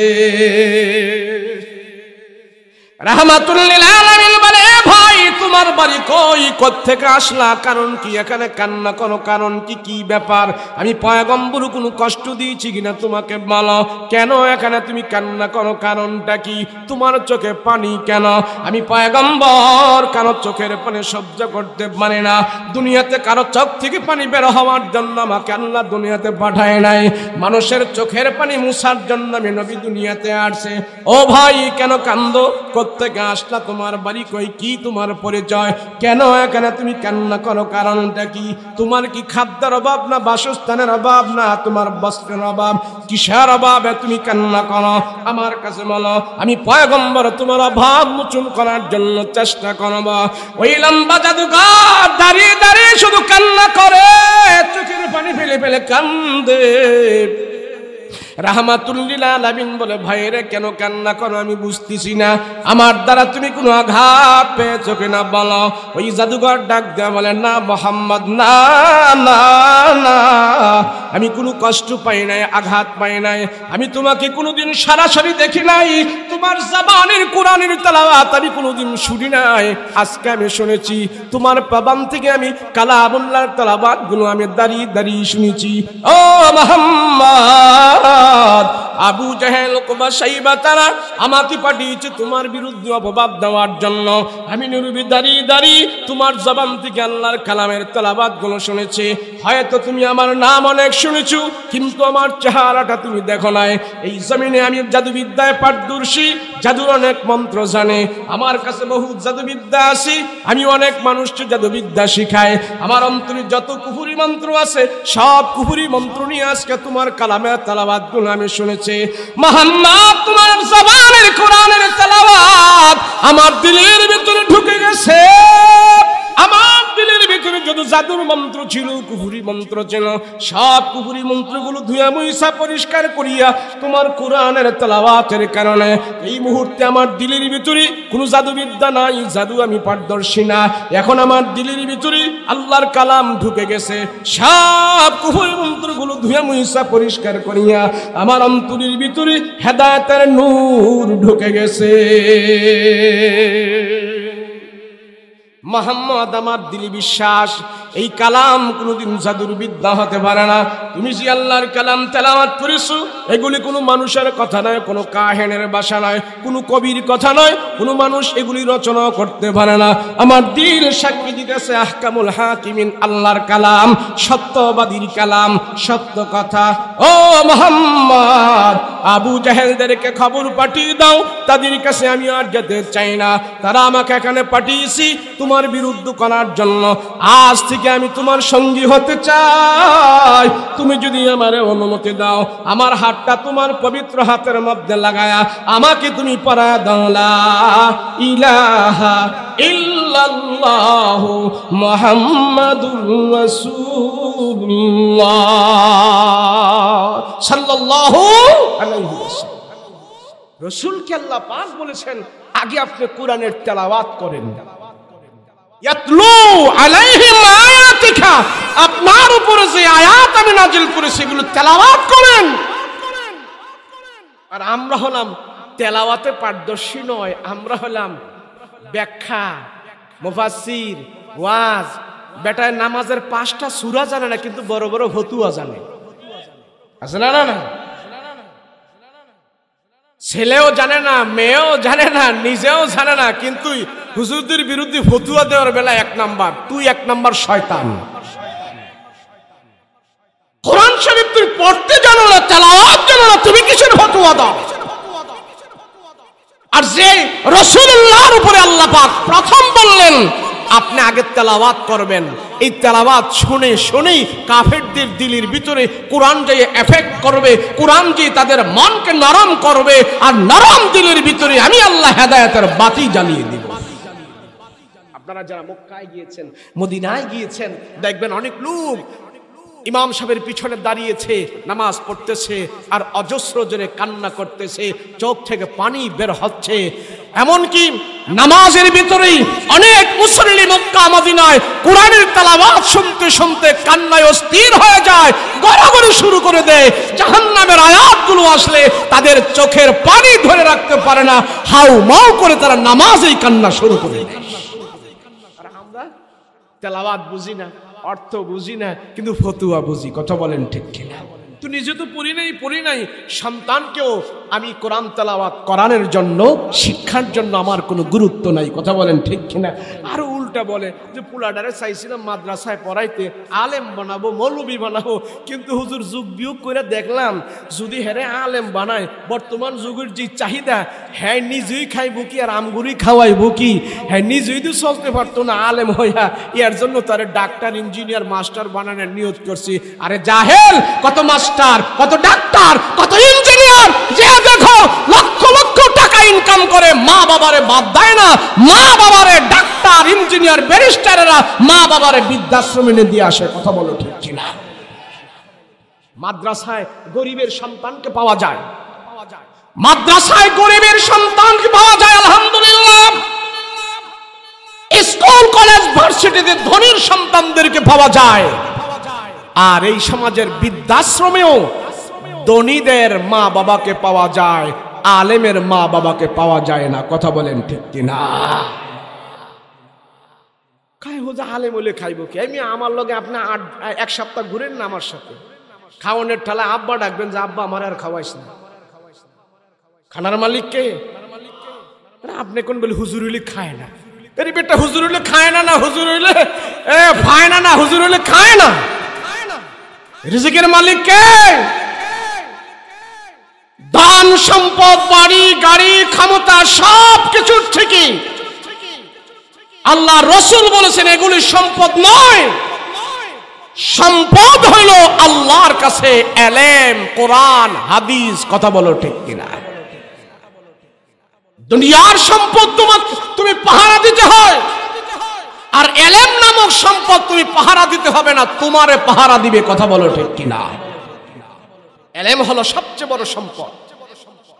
নবীজির সাহাবাই কেরামের অট্টালিকা, বিল্ডিং, প্রাসাদ ছিল না, তাদের এলেমের ভান্ডার ছিলেন, এলেমের ভান্ডার ছিলেন। রাসূলুল্লাহর দুই চাচতো ভাই, নবীজির দুই চাচতো ভাই, চাচাতো ভাই সবচেয়ে বড় আলেম ছিলেন। একজনের নাম হলেন আলী রাদিয়াল্লাহু আনহু, আর আরেকজনের নাম হলো আব্দুল্লাহ ইবনে আব্বাস রাদিয়াল্লাহু আনহু। নবীজির কয় ভাই বড় আলেম? কথা বলেন, কয় ভাই? যারা সমাজে আলেম হবে, আরে যারা মাদ্রাসায় পড়ায়, হাদিস পড়ায়, কোরআন পড়ায়, তাফসীর পড়ায়, ওই হাদিসের ক্লাস, ওই হাদিস যেই ব্যক্তিটা পড়ায়, ওই হাদিসের ক্লাসের ভিতরে হাদিস পড়ায়া, রাসূলুল্লাহর হাদিস পড়ায়া যে মজা পায়, তোমার রাজার সিংহাসনে সেই মজা নাই। রাসূলুল্লাহর হাদিসের ক্লাসে আল্লাহ যেই মজা ঢুকাইয়া রাখছে। না হয় আমরা হুজুররা কি সবকিছু ছেড়ে দিয়া কিতাবাদি কোরআন নিয়ে পড়ে থাকতাম? এমনি আমরাও তো এখন যদি পয়সা ইনকাম করি তো লাখ লাখ টাকা ইনকাম করতে পারবো, আমরাও পারবো। আপনারা দুই হাত, দুই চোখ, দুই পা, আপনার যে দেমাক, আমার তো তাই। আপনি যদি সিটারি বাটপারি করে পয়সা কামাইতে পারেন, আমি হুজুরি কি পারবো না? কিন্তু আমার ওগুলা দরকার নাই। আমি আছি কোরআন নিয়ে, আমি আছি হাদিস নিয়ে, আমি আছি আমার রাসূলুল্লাহকে নিয়ে। তোমাদের মতন দুই নম্বর, এক নম্বর এই সম্পদের দরকার নাই। আমাদের কলিজায় সবচেয়ে বড় সম্পদ সেটা হলো কোরআন। কথা বলেন ঠিক কিনা? এজন্য তো উলামায়ে কেরাম যুগের পর যুগ তার নিজের 50, 60, 70টি বছর বিসর্জন দিয়ে দিল কোরআনের পিছনে, হাদিসের পিছনে। এই মজা আপনি জীবনেও পাইবেন না। কোরআন হাদিসের মজা, এটা ক্ষমতার মজার চাইতে আরো বেশি মজা, টাকার মজার চাইতে হাদিসের মজা বেশি মজা। দুনিয়ার অট্টালিকা, বিল্ডিং, বাড়ি গাড়ির চাইতেও আরো অনেক পরিমাণে মজা আল্লাহ পাক কোরআন হাদিসের ভিতরে দিয়ে রাখছে। কথা বলেন ঠিক কিনা? নবীজির চাচাতো ভাই দুইজন সবচেয়ে বড় আলেম, ঘরবাড়ি ছিল না, সম্পদ ছিল না, কিন্তু রসুল বলেছেন এরা হইল এলেমের জাহাজ। এক ভাইকে বলেছেন যে আমারে আল্লাহ এলেমের শহর বানাইছে, আর সেই শহরের দরজা আমার এক ভাইকে বানাইছে, তার নাম হলেন আলী রাদিয়াল্লাহু আনহু। নবীজির আরেক ভাই ছিলেন আব্দুল্লাহ ইবনে আব্বাস। নবীর চাচা আব্বাস রাদিয়াল্লাহু আনহুর ঘরে জন্মগ্রহণ করেছেন। তার ওই ভাইয়ের নাম হলো আব্দুল্লাহ, নবীজির চাচতো ভাই। এই আব্দুল্লাহকে আল্লাহ পাক কোরআনের জন্য অক্ষ করেছেন, কোরআনের জন্য তাকে আল্লাহ নিযুক্ত করেছেন। সারা দুনিয়ার মানুষ যত তাফসীর করবে, তাফসীরি ইলম যা কিছু নেবে, সব কিছু ইলম আব্দুল্লাহ ইবনে আব্বাস থেকে নিতে হয়, তার শরণাপন্ন হতে হয়। আব্দুল্লাহ ইবনে আব্বাস, তাফসীরি ইবনে আব্বাস দেখা ছাড়া কোন লোক তাফসীর লিখতেও পারে না, পড়তেও পারে না, করতেও পারে না। আল্লাহ নবীজির চাচাতো ভাইকে বিশাল ইলম দান করেছিলেন, বিশাল বড় ধন ভান্ডার দিয়েছিলেন, তাকেও আল্লাহ বড় আলেম বানিয়েছিলেন। তার জীবনে যদি আপনারা পড়েন তো দেখতে পারবেন কোন সমস্ত লোকগুলোকে আল্লাহ ইলমের জন্য কবুল করে, কোন সমস্ত লোকগুলোকে আল্লাহ নবীর ওয়ারিস হিসাবে কবুল করে। ছোট কাল থেকেই তাদের পরিচয় পাওয়া যায়। যারা মায়ের নম্র ভদ্র সন্তান, যাদের মা বাবা ভালো, যাদের বাবা ভালো, যাদের মা ভালো, যাদের মা বাবা আল্লাহকে ভয় করে চলে, হারাম সুর থেকে বেঁচে থাকে, ছেলেটা নম্র ভদ্র করে তুলেছে, ওই সমস্ত সন্তানদেরকে আল্লাহ কোরআনের ইলমের জন্য নিযুক্ত করে দেয়। নবীজির চাচতো ভাই আব্দুল্লাহ ইবনে আব্বাস ছোট মানুষ যখন জন্মগ্রহণ করলো, তার চাচা আব্দুল্লাহ ইবনে আব্বাস রাদিয়াল্লাহু আনহু রাসূলের কাছে এনে তারে হেঁটে হেঁটে আঙ্গুলি ধরে ধরে নিয়ে আসলেন। মুহাম্মদ, নাও তোমার ভাইকে তোমার সাথে রাখবা, তাকে তুমি এখানে রাখবা, হ্যাঁ তোমার সাথে সাথে সে থাকবে। তো যখনই চাচা কাছে আসতো তখনই তার ছেলেটাকে নবীজির কাছে নিয়ে আসতো। বয়স 7, 8, 9 বছর থেকেই আমার রাসূলের সাথে এই ছেলেটা চলাফেরা করে। রাসূল খুব দেখলো যে আমার চাচাতো ভাই এত নম্র, এত ভদ্র, নবীজির পাশে থাকে, অজুর পানি আগায় দেয়, মেসুক আগায় দেয়, জায়নামাজ বিছায় দেয়, নামাজের কাপড় বিছিয়ে দেয়, নবীজির পাগড়িটা ঠিক করে দেয়। তো নবীজি দেখলো যে খুব আচার ব্যবহার খুব সুন্দর। তো তার বাবা যখন তারে নিতে আসে, ছোটকাল থেকেই নবীজির কাছ থেকে সে বাড়িতে যায় না, তার সাথেই থাকে, রাসূলের সাথেই থাকে। তো রাসূলও দেখলেন যে আমার ছোট ভাই আমার সাথে থাকতে চায়, তো নবীজিও তারে আরো আদর যত্ন করে রাখে। অনেক সময় খেজুর খাওয়ায়, গাওয়া খাওয়ায়, অনেক কিছু দেয়, তো সেও সুন্দর করে খায়। নবীজির সাথে চলাফেরা করার পর সে বাবা মার কথা ভুলেই গেছে, এখন শুধু রাসূলুল্লাহর সাথেই ছোট মানুষটা থাকে। এমন কিছু পোলাপাইন আছে না, মুরব্বীদের লজ্জা ধরে থাকে, মুরব্বীদের কাছ থেকে দূরে যেতে চায় না। এই নবীজির চাচাতো ভাইয়ের ছোট কাল থেকে একটা অভ্যাস ছিল, নবীজি যেখানে যেত সেও সেখানে যেত। এমনকি আমার রাসূল রাতের বেলা ঘরে ঘুমাইতো, তখন থেকে সে যখন পর্দা ফরজ হয় নাই তখন থেকে সে আব্দুল্লাহ ইবনে আব্বাস আমার রাসূলুল্লাহর ঘরের ভিতরে সে ঘুমাইতে থাকে। ছোট্ট মানুষ। তো রাসূল যখন রাতের বেলা ঘুম থেকে উঠতেন, সে শুধু সবসময় লক্ষ্য রাখতো নবীজির কখন কি প্রয়োজন। নবীজি ঘুম থেকে উঠলেন, তাহাজ্জুদের নামাজ পড়বে, হাজত ছাড়বে, ইস্তেঞ্জা সারবে, এরপরে নামাজে দাঁড়াবে। তো রাসূল যখন ঘরের দরজা খুলে বের হলো, হাজত ছাড়ার জন্য একটু দূরে আড়ালে গেল, তো আব্দুল্লাহ ইবনে আব্বাস আব্দুল্লাহ ঘুম থেকে জাগ্রত হলো। দেখতেছে নবীজি ঘর থেকে বের হলো, সেও ঘর থেকে বের হয়েছে। বের হয় আর দেখতেছে রাসূল কোথায় যাচ্ছে। তো সে বুঝে ফেলছে আমার রাসূল, আমার ভাই, উনি হাজতে যাচ্ছে। তো হাজত থেকে আসার পর আমার রাসূলের ওযুর জন্য পানির প্রয়োজন। তো নবীজি ওখান থেকে আসার আগে সুন্দর করে এক মগশ পানি এই আব্দুল্লাহ রাস্তার মাঝখানে রেখে, নবী যেদিক দিয়ে আসবে আসলেই যেন চোখে পড়ে এমন জায়গায় রেখে সে গাছের আড়ালে দাঁড়িয়ে রয়েছে। তো নবীজি আসার সাথে সাথেই দেখলো এখানে পানি। ব্যাপার কি, এত রাতে আমার জন্য এত সুন্দর করে মগশ করে পানি এখানে কে রাখলো? রাসূল এদিক ওদিক তাকায়, দেখে কোনো লোক তো দেখা যায় না, পানি আমার জন্য রাখলো কি? তো ঘরের ভিতরে গিয়ে জিজ্ঞেস করলো, আয়েশা, তুমি কি আমার জন্য মগশ করে পানি রেখেছো? বলে, না আমি তো পানি রাখি না, আমি তো শুয়ে আছি। বলে, আমার জন্য মগশ করে সেখানে পানি রাখলো কি? আয়েশা রাদিয়াল্লাহু আনহা বলে, মনে হয় আপনার চাচতো ভাই আব্দুল্লাহ রেখেছে। তো নবীজি তার বিছানায় যায় দেখে যে সে বিছানায় নাই। তো নবীজি ডাকতে আসে, আব্দুল্লাহ তুমি কোথায় কোথায়? নবীজি কয়েকটা ডাক দিছে, এরপরে আব্দুল্লাহ গাছের আড়াল থেকে নবীজির সামনে এসে হাজির হলো। ছোট্ট মানুষ, আসসালামু আলাইকুম ইয়া রাসূলুল্লাহ। আরে তুমি গাছের আড়ালে কেন? তুমি কি এখানে পানি রাখছো মগশ করে? বলে, হ্যাঁ ইয়া রাসূলুল্লাহ, আমি এখানে মগশ ভরে পানি রেখেছি। কেন? বলে, আমি জানি এক্ষুনি তো আপনি হাজত থেকে আসার পর আপনার পানির প্রয়োজন, সেজন্য আপনার জন্য আমি পানি রেখে দিয়েছি। নবীজি এই খেদমতটা দেখে এত খুশি হয়েছে, আল্লাহ এত গভীর রজনীতে এই বাচ্চা ঘুমে থাকার কথা, আর সেই বাচ্চা আমার প্রপরে পানি রেখে দিয়েছে। আল্লাহ তারে আমি দুনিয়াতে কি দিব? আল্লাহ তারে তুমি ইলমের জন্য কবুল করে নাও। নবীজি বুকের সাথে জড়ায়া তার জন্য দোয়া করেছে, আল্লাহ সারা দুনিয়ার মানুষের কাছে আলেম হিসেবে নবীজির ভাইকে পরিচয় করে দিয়েছে। আপনি মনে করেন না যারা আলেম হয় এরা দোয়া ছাড়া হয়? এরা শয়তান, ইতর বান্দামি করে, বাটপারি সিটারি করে আলেম হওয়া যায় না। মুআদ্দাব হয়ে আদব আখলাক নিয়ে উস্তাদের দোয়া নিয়ে তারা আলেম হতে হয়। কথা বলেন ঠিক কিনা? আল্লাহর রাসূল বুকের সাথে জড়ায়া বলে, আল্লাহ আমার ভাই আব্দুল্লাহ ছোট মানুষ, খেলাধুলা দোলায় যায় না, ঘুমে বিবিউর হয়ে থাকার কথা।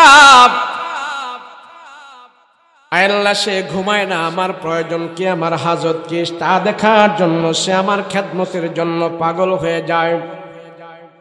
আয় আল্লাহ, আমি দুনিয়াতে তারে কিছুই দিতে পারবো না, তুমি তারে এলেম দিয়া দিও, এলেম দিয়া দিও। আল্লাহ, এলেমের জন্য তারে তুমি কবুল করো। নবীজির সাহাবীদের ভিতর থেকে যারা বড় বড় আলেম ছিলেন, কাতেবে ওহী ছিলেন, তাদের ভিতর থেকে আল্লাহ পাক আব্দুল্লাহকে একজন বড় আলেম এবং বড় একজন আল্লাহর পছন্দের মানুষ হিসেবে আল্লাহ কবুল করেছেন। এলেমের জন্য দুনিয়ার জীবন বিসর্জন করে দিয়েছে। নবীর চাচাতো ভাই হওয়ার পর দুনিয়া ইনকাম করতে পারে না, দুনিয়ার মজা হাসিল করতে পারে না, জাকজমক করতে পারে নাই। নবীর চাচাতো ভাই কি না করতে পারত, দুনিয়ার অনেক সম্পদ তারা হাসিল করতে পারত, অনেক কিছু করতে পারত। এমপি মন্ত্রীর ভাই হলে অনেক কিছু করতে পারে। আমার দুলাভাই এমপি, দুলাভাই মন্ত্রী, আমি কি না করতে পারবো। কিন্তু নবীর চাচাতো ভাই দুনিয়ার সম্পদ যোগায় নাই, এলেম জুগিয়েছে, এলেম নিয়েছে। সারা দিন রাত 24 ঘন্টা এলেমের পিছনে পড়ে আছে। কোরআন তেলাওয়াত, কোরআনের রিচার্জ, হাদিসের তেলাওয়াত, হাদিসের রিচার্জ, সবগুলো নিয়ে যখন নাকি নবীর চাচাতো ভাই পড়ে আছে, অনেক জ্ঞান আল্লাহ পাক তার দান করে দিয়েছে। কোরআনের জ্ঞান নেওয়ার কারণে, হাদিসের জ্ঞান নেওয়ার কারণে, 24 ঘন্টা এলেমের পিছনে মেহনত করার কারণে দুনিয়াদারি একটা কম ছিল, সংসারে একটু অভাব ছিল। সংসার পুরা করার জন্য, আর্থিকভাবে সচ্ছল হওয়ার জন্য তাদের কোনো ধান্দা ছিল না। তার বাবা আব্বাস রাদিয়াল্লাহু আনহু বহুদিন আগে মারা গেছে। এখন সে বড় একজন আলেম, ঘরের ভিতরে অভাব, সংসারের ভিতরে অভাব, কিন্তু অভাব সে কোনো মনে করে না। আল্লাহর কোরআন এবং হাদিস নিয়ে আসে, অভাবের কথা কোনো তার স্মরণ থাকে না। কোরআন আর হাদিসের মজার কারণে দুনিয়ার সব জিনিস সে ভুলে গেছে। কোরআন হাদিসের মজা নিয়ে সে দুনিয়াতে বেঁচে আছে। বিশাল বড় আলেম। এইভাবে চলতেছে, সংসার চলতেছে। হক্কানি আলেম, বুজুর্গ আলেম, দরবারি আলেম না, সরকারি আলেম না, দালাল আলেম না, বড় আলেম, হক্কানি আলেম। আব্দুল্লাহ ইবনে আব্বাস রাদিয়াল্লাহু আনহু পর্যাপ্ত পরিমাণ এলেম আল্লাহ পাক দিয়েছে। এলেম দিয়ে আল্লাহর ভয় করে করে চলে। এইভাবে চলতেছে।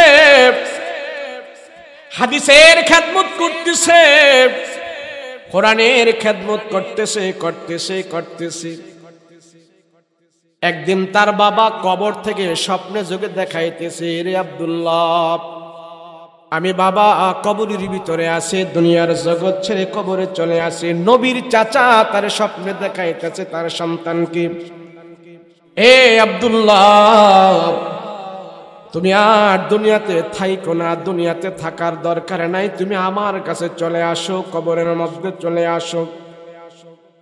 রাতের বেলা কয়েকদিন পর্যন্ত যখন নাকি নবীর চাচাতো ভাই আব্দুল্লাহ স্বপ্ন দেখেছে, তার বাবা তারে কবর থেকে ডাকে।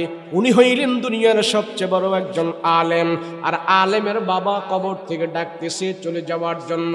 উনি বুঝে ফেলছে দুনিয়াতে আমার আর থাকার সময় নাই, আমার বাবার সাথে আমি কবরের মধ্যে চলে যেতে হবে। ঘুম থেকে জাগ্রত হইয়া মনটা খারাপ করে বসে আছে। স্ত্রী এসে জিজ্ঞেস করে, কি গো স্বামী আমার, আপনি ঘুমাইলেন কিন্তু ঘুম থেকে জাগ্রত হয়ে আপনার মনটা এত খারাপ কেন, কারণ কি? কয় না বিবি, খারাপ না, তোমার সাথে আমার কিছু কথা আছে। বলে কি কথা?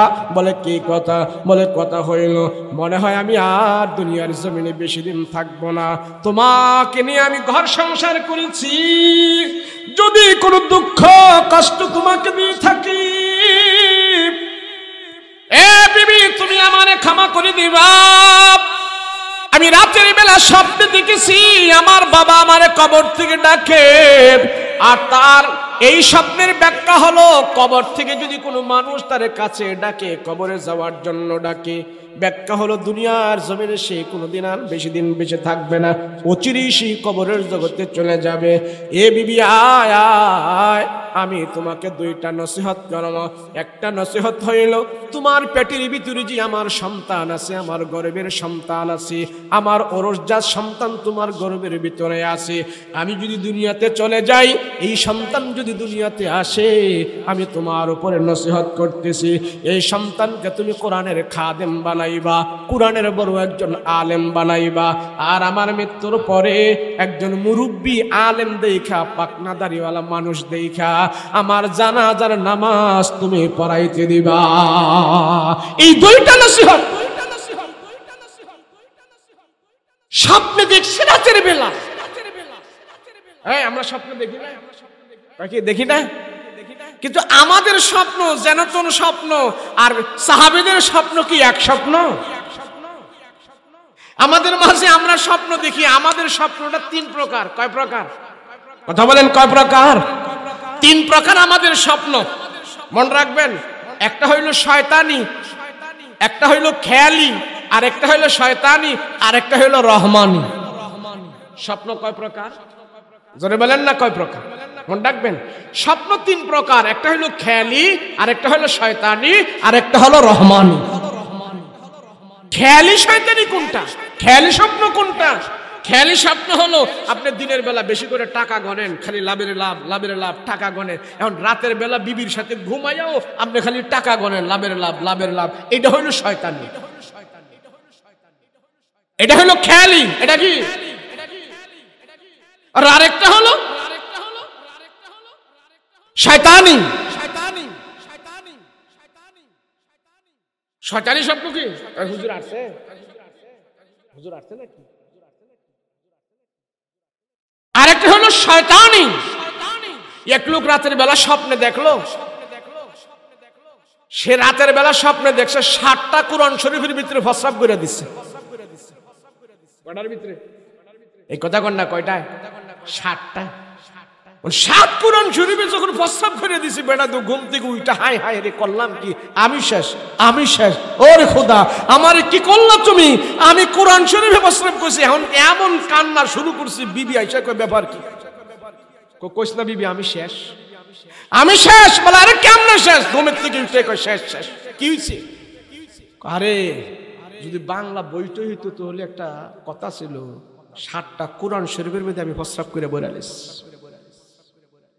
আমি শেষ। হাই হাই খোদা, আমার এটা কি করলো?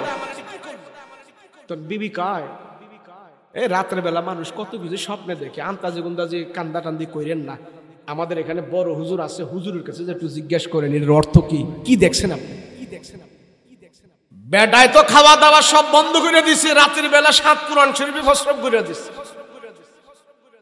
বড় হুজুরের কাছে যে শাইখুল হাদিস সাহেবের কাছে যায়, যখন জিজ্ঞেস করলো, হুজুর আমার এই অবস্থা, আমার কি উপায় হবে? হুজুরে হার কান্না দেখে কার বেটা থাম, স্বপ্নে মানুষে কত কিছু দেখে, এটা ব্যাখ্যা কি আগে দেখে নে। হুজুরে ঘাটাঘাটি করে ব্যাখ্যা দেখলো, তুই 7 কোরআন শরীফে প্রস্রাব করে দিছস, এ বেটা এটা নিয়ে এত টেনশন করিস না। এটার ব্যাখ্যা হইল, তোর বংশধরের ভিতরে 7 জন কোরআনের হাফেজ হইব। এটা দেখাইলো শয়তানে। আর নবীদের স্বপ্ন, সাহাবীদের স্বপ্ন মিথ্যা নয়, সবগুলো সত্য। কথা বলেন ঠিক কিনা? আব্দুল্লাহ ইবনে আব্বাস রাতের বেলা স্বপ্নে দেখছে, বাবাই কবর থেকে ডাকতেছে। তো যদি কোনো মানুষ আপনজন, রিলেটিভ, কাছের কেউ কবর থেকে যদি ডাকে, তুমি আমার কাছে চলে আসো, তাহলে আপনি বুঝে নেবেন বেশি দিন আর থাকার সুযোগ নাই। আব্দুল্লাহ ইবনে আব্বাস রাদিয়াল্লাহু আনহু স্বপ্ন দেখার পর ঘর থেকে বের হলেন ফজরের নামাজ পড়ার জন্য।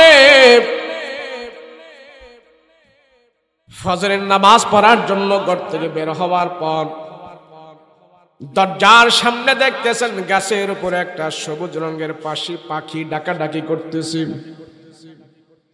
সাদা ধবধবে পাখি ডাকতেছে, আসসালামু আলাইকুম ইয়া আব্দুল্লাহ, তুমি একটু দাঁড়ান, আপনার সাথে কথা আছে, একটু দাঁড়ান। বলে কি কথা? আব্দুল্লাহ ইবনে আব্বাস আশ্চর্য হয়ে গেছে। আরে পাখি কথা বলে এটা আশ্চর্য, পাখি কথা বলতেছে এটা আশ্চর্য হয়ে গেছে। উনি বুঝে ফেলেছে এটা পাখি নয়, এটা পাখি নয়, পাখির রূপ ধরিয়া আল্লাহর ফেরেশতা চলে আসছি। ওই পাখির জবান থেকে আওয়াজ বের হয়ে গেল, এ আব্দুল্লাহ, তোমাকে একটা মেসেজ দেওয়ার জন্য আসছি। বলে কি মেসেজ বলো? দুনিয়ার জমিনে তুমি বেশি দিন আর থাকবা না, দুনিয়ার জমিন থেকে তুমি চলে যেতে হবে, সময় তোমার আর বেশি নাই। এই কথাটা বলার জন্য আমি আসছি। নবীর চাচাতো ভাই আব্দুল্লাহ বলে, তোমার বলা লাগবে না, এই খবর আমি রাতের বেলায় পেয়ে গেছি। হক্কানি আলেম যারা হয়, হক্কানি বুজুর্গ যারা হয়, দুনিয়াতে যাবার আগে তারা মেসেজ পায়। আল্লাহর পছন্দের বান্দাদেরকে আল্লাহ দুনিয়াতে যাওয়ার আগে তাদেরকে মেসেজ দেয়, সতর্ক হও, দুনিয়া থেকে তুমি বিদায় হওয়ার জন্য সতর্ক হও। তোমাকে সংবাদ দিয়া তোমাকে দুনিয়ার জমিন থেকে নিয়ে যাচ্ছি, তোমার আর দুনিয়াতে বেশি দিন থাকার সময় নাই। এই কথাটা বলে আব্দুল্লাহ ইবনে আব্বাসকে বলে, পাখিটা জিকির করতে করতে চলে যাইতেছে, লা ইলাহা ইল্লাল্লাহ, লা ইলাহা ইল্লাল্লাহ, লা ইলাহা ইল্লাল্লাহু মুহাম্মাদুর রাসূলুল্লাহ সাল্লাল্লাহু আলাইহি ওয়াসাল্লাম।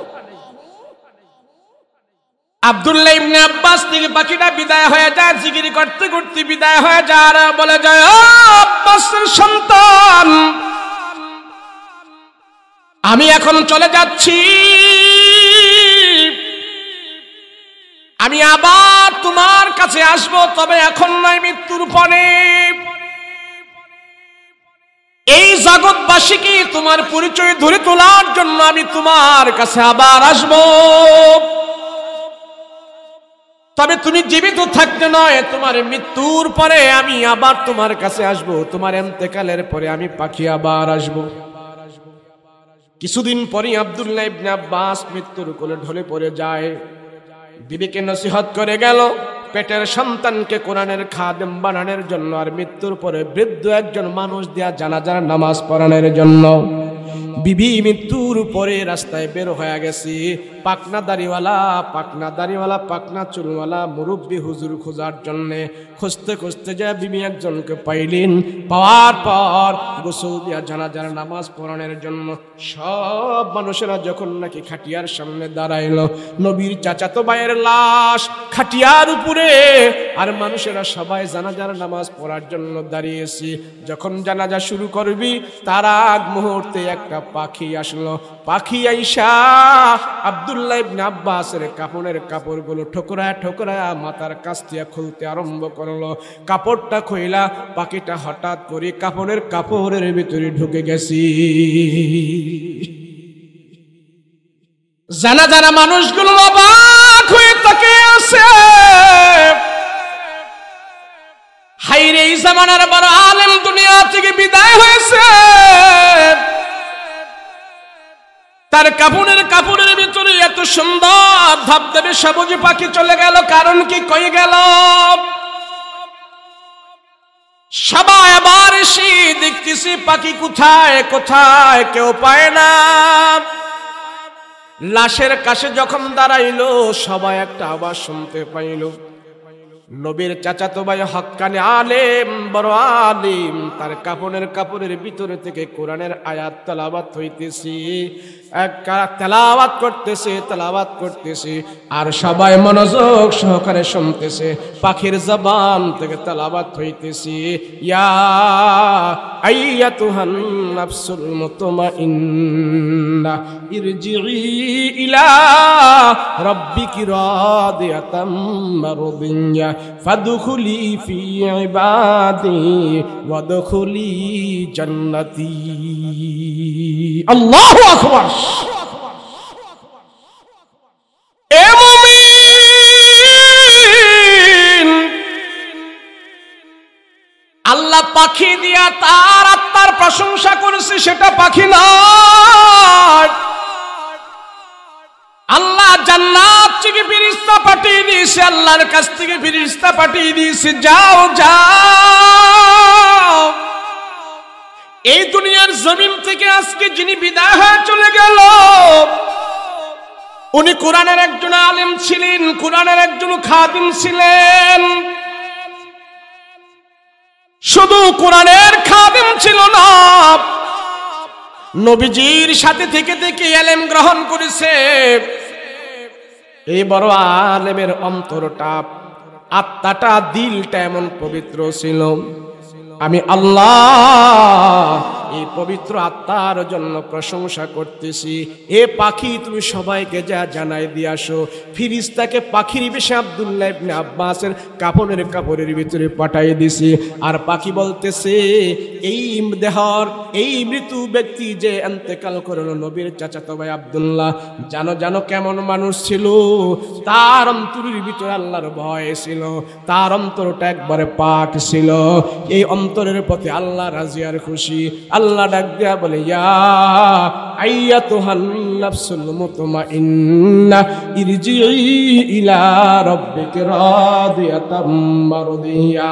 আল্লাহ পবিত্র আত্মাওয়ালাদেরকে ডাক দেয়া বলবে, পবিত্র নফসওয়ালাদেরকে আল্লাহ ডাক দেয়া বলবে, আমি তোমার নফসের প্রতি রাজি। তোমার নফসটা তুমি পবিত্র রেখেছো। তুমি সুদের টাকা দিয়া নফস খারাপ করো নাই, ঘুষ খায়া তোমার নফস খারাপ করো নাই, জিনা করে তোমার নফস খারাপ করো নাই, নফস পবিত্র রাখছো। আমি আল্লাহ তোমার নফসের পবিত্রতা প্রশংসা করে আমি আল্লাহ তোমার প্রতি রাজি আর খুশি হয়া তোমার জন্য জান্নাতের 8টা দরজা খুলে রেখে দিয়েছি। এ পবিত্র আত্মাওয়ালা ঢুক আমার জান্নাতের ভিতরে ঢুক। সেই জন্য আল্লাহর রাসূল দুনিয়াতে আসার পর সমস্ত মানুষের দিলের পিছনে মেহনত করেছে। নবীজি আত্মা পরিষ্কার করেছে।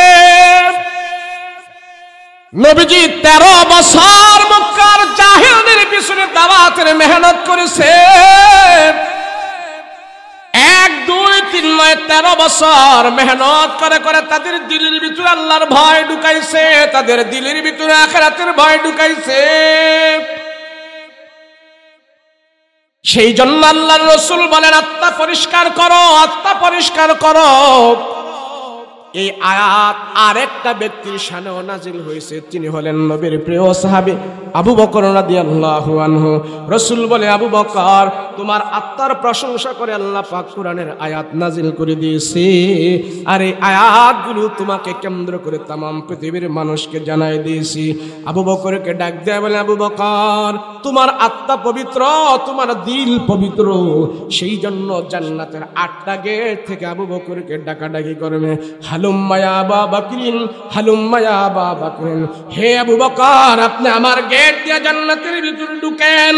আপনি পবিত্র আত্মাওয়ালা, আপনার অন্তরের ভিতরে বিন্দু পরিমাণ শিরিক নাই, আপনার অন্তরের ভিতরে বিন্দু পরিমাণ কোনো খারাপ নাই, কোনো গুনাহ নাই। আমরা জান্নাতের 8টা দরজা আপনার জন্য অপেক্ষা করতেছি। সুবহানাল্লাহ। সেজন্য রাসূল দিলের পিছনে মেহনত করেছেন 13 বছর। কয় বছর ধরে? আমি আপনি কয় বছর মেহনত করেছি? কয় বছর? আমার দিল ভালো না, বাবার দিল ভালো না, মার দিল ভালো না, সন্তানের দিল ভালো না, দিলের ভিতরে হারাম, দিলের ভিতরে শিরিক, দিলের ভিতরে গুনাহ। মক্কার জাহেলদের দিল খারাপ ছিল, সেই জন্য জাহেলদের অবস্থাও খারাপ ছিল। এই সমাজের মানুষেরও দিল খারাপ, দিলের ভিতরে বেজাল। যতদিন পর্যন্ত দিলের বেজাল দূর না হবে ততদিন পর্যন্ত সমাজের বেজাল দূর হবে না। কথা বলেন ঠিক কিনা? আমাদের আজকে চাইলে বেজাল, ডাইলে বেজাল, তৈলে বেজাল, টাকায় বেজাল, কথায় বেজাল, ক্ষমতায় বেজাল। কথা বলেন ঠিক কিনা? দুনিয়ার প্রত্যেকটা কাজে কর্মের পদে পদে শুধু আমাদের বেজাল আর বেজাল আর বেজাল। আল্লাহ ডাক দেয়া কয়, মানুষ তোমাদের দিলের বেজাল যতক্ষণ পর্যন্ত তোমরা দূর না করবা দুনিয়ার কোনো কাজের মধ্যে আমি আল্লাহ বেজাল মুক্ত করব না। তোদেরকে সব কাজের ভিতরে বেজালের ভিতরে ঢুকায়া রাখবো। কথা বলেন ঠিক কিনা? দিলের বেজাল দূর কর। রাহমাতুল লিল আলামিন সেই জন্য দিলের পিছনে মেহনত করতেন। কোন বর্ণনায় পাওয়া যায় আল্লাহর নবী আবু জাহেলকে 4000 বারের উপরে দাওয়াত দিয়েছেন। আবু জাহেলকে 4000 বারের উপরে আল্লাহর রাসূল দাওয়াত দিছে দিল পরিষ্কার করার জন্য, দিল ঠিক করার জন্য, কিন্তু না, কাজ হয় নাই, দিল তার ঠিক হয় নাই। সেই জন্য আল্লাহ তার ঈমানের উপরে আনে নাই। এই সমাজের ভিতরে যাদের দিল ভালো হবে না, কোনো কাজের ভিতরে শান্তি পাবে না। দিলের অনেক দাম। তামাম পৃথিবীর দিল আছে, প্রত্যেকটা মানুষের অন্তর হলো তামাম পৃথিবীর দিল। দিল আল্লাহর কাছে বহুত দাম। হাসরের ময়দানে আল্লাহ তাআলা ডাক দিয়া বলবে, তোমার হাত কথা বন্ধ রাখবি, তোমার জবান কথা বন্ধ রাখবি।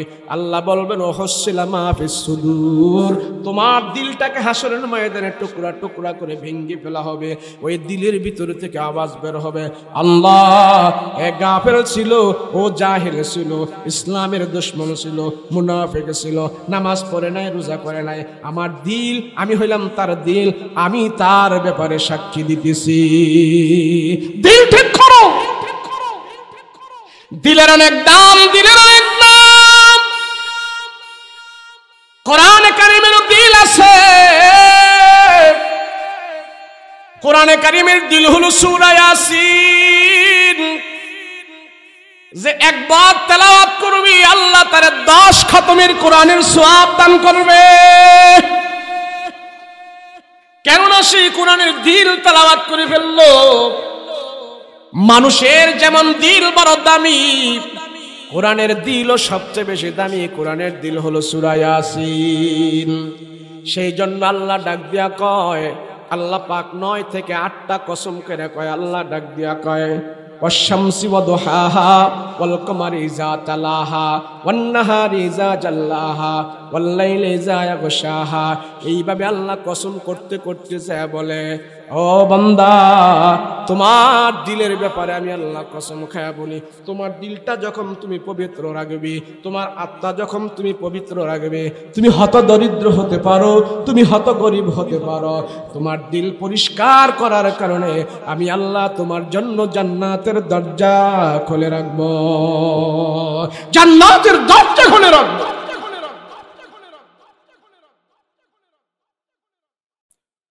তাই এই মাদ্রাসাগুলো, ছেলে মাদ্রাসা, পুরুষ মাদ্রাসা, মহিলা মাদ্রাসা, আমি মনে করি বাংলাদেশের ভিতরে কৃষি মন্ত্রণালয় আছে, ধর্ম মন্ত্রণালয় আছে, বস্ত্র মন্ত্রণালয় আছে, পাট মন্ত্রণালয় আছে, অত শত মন্ত্রণালয় আছে। মন্ত্রণালয় গবেষণা করে ওই জিনিসকে বাংলাদেশের ভিতরে বেগবান করে, কিন্তু মানুষ সংশোধনের কোনো মন্ত্রণালয় নাই বাংলাদেশে। কথা বলেন ঠিক কিনা? আত্মা সংশোধন করার মন্ত্রণালয় বাংলাদেশে নাই। কথা বলেন ঠিক কিনা? প্রত্যেকটা কওমি মাদ্রাসা এই জাতির জন্য হলো আত্মা সংশোধনের মন্ত্রণালয়। কথা বলেন ঠিক কিনা?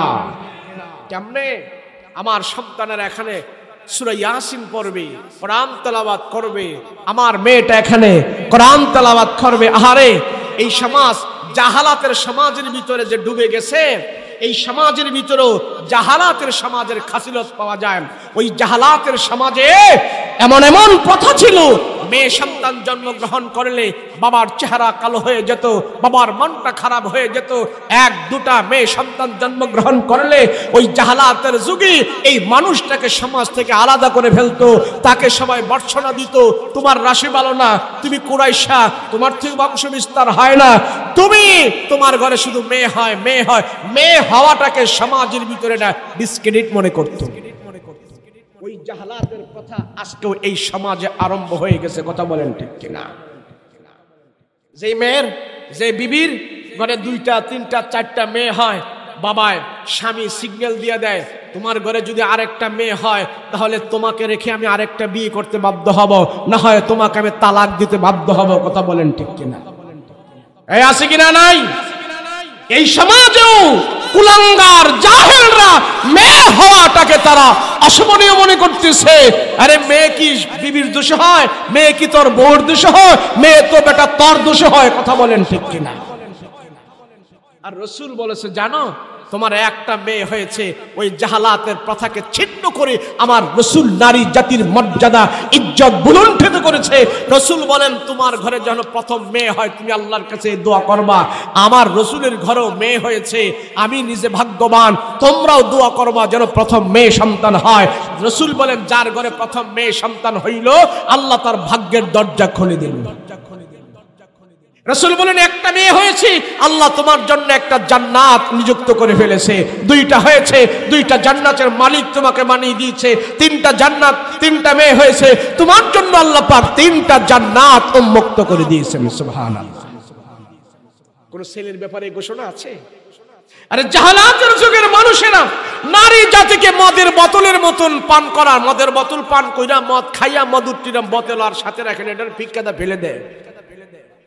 মদখোর যারা আছে, মদ খাওয়ার পর বোতল আর কাছে রাখেন, এটা ফেলে দেয়। ওই জাহালাতের যুগে নারী জাতিদেরকে ভোগ করার পর তাদেরকে আর ঘরে নিত না, তাদের ভরণ পোষণ দিত না, তাদেরকে বাহিরে ফেলে রাখতো, তাদের কোনো খবর নিত না। এই সমাজের ভেতরেও কিছু ইতর আর বান্দর বাটপার সিটার আছে, নারী এবং পুরুষের স্বাধীনতার নামে, নারী এবং পুরুষের সমান অধিকার নামে নারীদেরকে ভোগ করতে চায়। কথা বলেন ঠিক কিনা? ইসলাম নারীকে স্বাধীনতা দিয়েছে। শিক্ষা, নারী জাতি তুমি যত পারো শিক্ষা অর্জন করো, তুমি শিক্ষা অর্জন করো। পুরুষ এমএ পাস, বিএ পাস করতে পারে, পুরুষ দাওরা পাস করতে পারে, পুরুষ মুফতি হতে পারে, নারীও মুফতি হতে পারবে, দাওরা পাস করতে পারবে। এলেমের বেলায়, আমলের বেলায়, যোগ্যতার বেলায় নারীও জ্ঞানের উচ্চ শিখরে পৌঁছতে পারবে। কথা বলেন ঠিক কিনা? তাহলে এই অধিকার কে দিল? ইসলাম দিয়েছে। কে দিয়েছে বলেন? ইসলাম দিয়েছে। আমাদের নারী জাতিদেরকে, আমার মেয়ের জাতিদেরকে, আমার মেয়েকে আমি যদি আমার নিজের জিম্মায় আমি যদি তারে ধর্ম না শিখাই, আমি যদি তারে দ্বীন না শিখাই, এই মেয়েটা যদি আমার অবহেলার কারণে এই মেয়েটা যদি জাহান্নামে যায়, আমার বাবার ঘাড়ে পাড়া দিয়ে জাহান্নামে যাবে, আমার বাবাকেও ছাড়বে না। আল্লাহ পাক এই মেয়ের সাথে আমার বাবাকেও জাহান্নামে নিবে। কথা বলেন ঠিক কিনা? আর যদি আমার বাবার প্রচেষ্টায় একটা মেয়ে যদি শুদ্ধ করে কোরআন তেলাওয়াত করতে পারে, মেয়েটা যদি পর্দা বসিদা করতে পারে, মেয়েটা যদি আল্লাহ বিলা করতে পারে, মেয়েটা যদি কোরআন হাদিস বুঝে, মেয়েটা যদি আখিরাত বুঝে, আমার বাবার প্রচেষ্টায়, তো আল্লাহ দুনিয়ার সব কিছু মিস হতে পারে, আমার এই মেয়েটাকে আমি দ্বীন শিখাই একটা দ্বীনদারের হাতে যদি উঠায় দিয়ে দিতে পারি, আমার কোনো অন্য আমল যদি দুর্বল থাকে, এই এক মেয়ের কারণে আমার সব আমল লাগবে না, এক মেয়ের কারণে আল্লাহ আমাকে জান্নাত পর্যন্ত পৌঁছায় দিবে। কথা বলেন ঠিক কিনা? তাহলে আমরা চাই কিনা? জোরে বলেন, চাই কিনা? এখানে গ্রামের ভিতরে এত সুন্দর মাদ্রাসা, আলহামদুলিল্লাহ, অনেক গ্রামের ভিতরে এত সুন্দর মাদ্রাসা হবে, এটা যে গ্রাম আমার মনেই হয় না। এত বড় মাদ্রাসা বিল্ডিং হয়েছে, এখানে আপনাদের মেয়েরা পড়াশোনা করবে। পুরুষ মাদ্রাসা বহুত আছে, মহিলা মাদ্রাসা আরো দরকার। মহিলা মাদ্রাসা সুন্দর পরিপাটি পর্দার সহিত যত বেশি হবে ততই আমাদের ভালো হবে। আমাদের সন্তানদেরকে আমরা এই মাদ্রাসায় পড়াবো। এই মাদ্রাসাটা এমন নয়, আরো যেন সুন্দর হয়, আরো যেন বড় হয়, দূর দূরান্ত থেকে যেন মেয়েরা সেখানে ফ্রি খেয়ে ফ্রি থেকে এখানে যেন পড়াশোনা করতে পারে। আপনারা চান কি চান না? বলেন, চান কি চান না? তাহলে আমার অর্থায়নে যদি একটা গরিবের মেয়ে এখানে এসে যদি পড়াশোনা করে আল্লাহর দ্বীন শিখতে পারে, আমি কবরে থেকেও সে যত আমল করবে সেই সওয়াব আল্লাহ আমাকে দান করবে। কথা বলেন ঠিক কিনা? তাহলে আমার দায়িত্ব হলো এই মাদ্রাসাকে দেখাশোনা করা। কি করা? তাহলে আমি যদি দেখাশোনা করি তাহলে চোখ দিয়ে দেখলে হবে না, আমার জান মাল এই মাদ্রাসার জন্য ব্যয় করব। রাজি আছেন ইনশাআল্লাহ? বলেন রাজি আছেন ইনশাআল্লাহ? তাহলে এই মাদ্রাসার অনেক কিছু দরকার, এই মাহফিল হয়েছে, আয়োজন হয়েছে, অনেক কিছুর দরকার। তাহলে আপনারা আপনাদের জান মাল স্বতঃস্ফূর্তভাবে এখানে দিয়ে আপনারা সবাই সংযুক্ত থাকবেন, অংশগ্রহণ করবেন। আল্লাহর দ্বীনের জন্য এমন কোন বান্দা আছে যে আমি দিতে চাই ৫,০০০ টাকা মাদ্রাসায় দিতে চাই, ২,০০০ টাকা আমি মাদ্রাসায় দিতে চাই, এমন কে আছে বলেন? বিল্ডিং এর কাজ ধরছে, কত সুন্দর বিল্ডিং হয়ে যাচ্ছে, আবার ওদিক দিয়ে হবে, এদিক দিয়ে হবে, একটা সুন্দর বাউন্ডারি হবে, এখানে মাদ্রাসা, এখানে গুরুস্থান, সুন্দর একটি পরিবেশ, এখানে কোরআনের তেলাওয়াত হবে, আর এই তেলাওয়াতের আওয়াজ আল্লাহ কবরে পৌঁছাই দিবে। আছে না নাই? বলেন, আপনাদের সন্তানেরা তো এখানে পড়বে। আলহাজ মোশাররফ হোসেন সাহেব 10,000 টাকা। নারায়ে তাকবীর। বলেন 10,000 টাকা তো উনি অন্য কোথাও দিলেও পারত, কিন্তু কোরআনের ঘরে দিয়েছে, আল্লাহর ঘরে দিয়েছে, আল্লাহর ঘরের জন্য দিয়েছে। এখানে মেয়েরা পড়াশোনা করবে, তারা দ্বীন শিখবে, সেই জন্য আমার ভাই মোশাররফ সাহেব 10,000 টাকা করেছে দান। আল্লাহ তার দান তুমি কবুল মঞ্জুর করো, আব্বা আম্মার গুনাহ খাতা মাফ করো। আল্লাহ ঈমান ও আমলে বরকত দান করো। বংশবর্জন থেকে যারা অন্ধকার কবরে চলে গেছে, প্রত্যেকের কবরের ভিতরে আল্লাহ এই দানের হাদিয়া তুমি পৌঁছায় দাও। সকলে বলুন আল্লাহুম্মা আমিন। বলুন, আমি মুসাফির মানুষ, আমি যদি দোয়া করি দোয়া কবুল হবে? হুজুররা এখানে আছে, জিজ্ঞেস করেন। রাসূল বলেছেন মুসাফিরের দোয়া আল্লাহ কবুল করে। কখন কবুল করবে, কখনই ফলাফল দিবে আল্লাহ, সেটা আল্লাহ ভালো জানে, কিন্তু মুসাফিরের দোয়া কি কবুল হবে।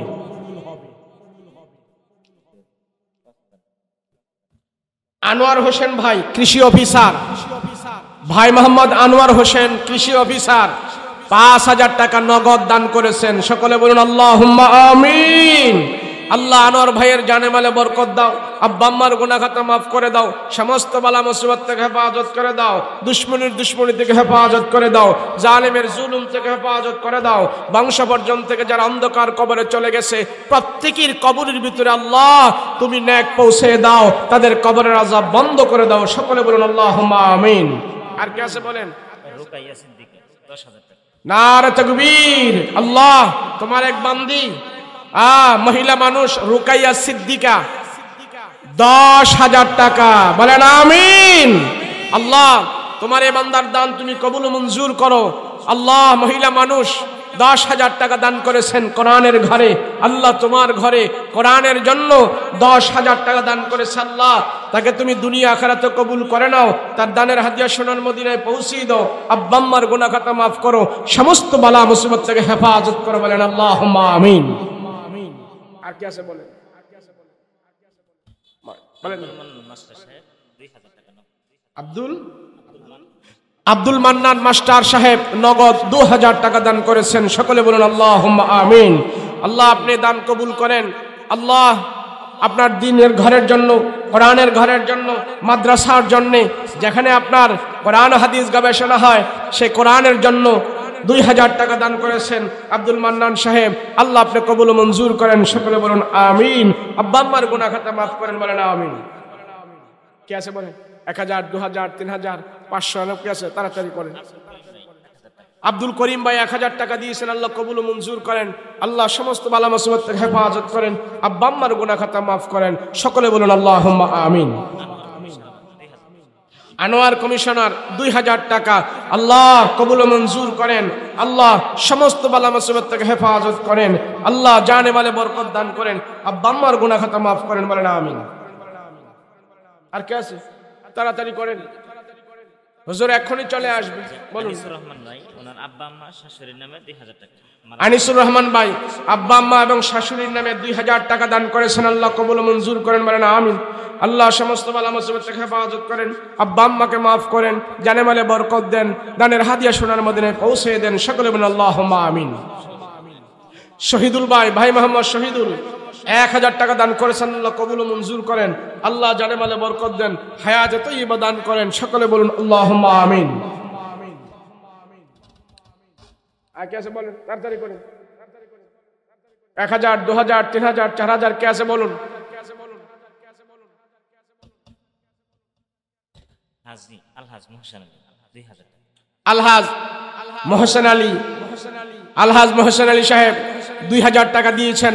আল্লাহ আপনি কবুল মঞ্জুর করেন। আল্লাহ দানের হাদিয়া সোনার মদিনায় পৌঁছিয়ে দেন। আব্বা আম্মার গুনাহ খাতা মাফ করেন। বংশবর্জন থেকে যারা অন্ধকার কবরে আছে, প্রত্যেকের কবরের আযাব থেকে মুক্ত করে দেন। দুনিয়াতে আল্লাহ ঈমান ও আমলের সাথে বাঁচায় রাখেন। সকলে বলুন আল্লাহুম্মা আমিন। আর কে আছে বলুন? 1,000, 2,000, 3,000 এমন নাই? এই 500 করে দেন না। বেগম মহিলার নামে, বেগম 1,000 টাকা। কে? মাশাআল্লাহ। বেগম নামে এক মহিলা 1,000 টাকা দিয়েছেন। আল্লাহ কবুল মঞ্জুর করেন। বলেন আমিন। 500 করে দেন। 10 জন ব্যক্তি এই মাঠ থেকে 500 করে দিবেন। 10 জন। বাবুল মিয়া 1,000 টাকা। বাবুল ভাই 1,000 টাকা। আল্লাহ কবুল করেন। বলেন আমিন। এই মাঠ থেকে নাই, যারা বসে আছেন চেক করলে তো অনেক টাকা পাওয়া যাবে, কিন্তু 500 করে দেন। মাহফিল আইলে টাকা আনেন না নাকি? হ্যাঁ বলেন 500 করে 10 জনে দিবেন, 500 মাত্র 10 জন 500 করে বলেন। এখান থেকে একজন বলেন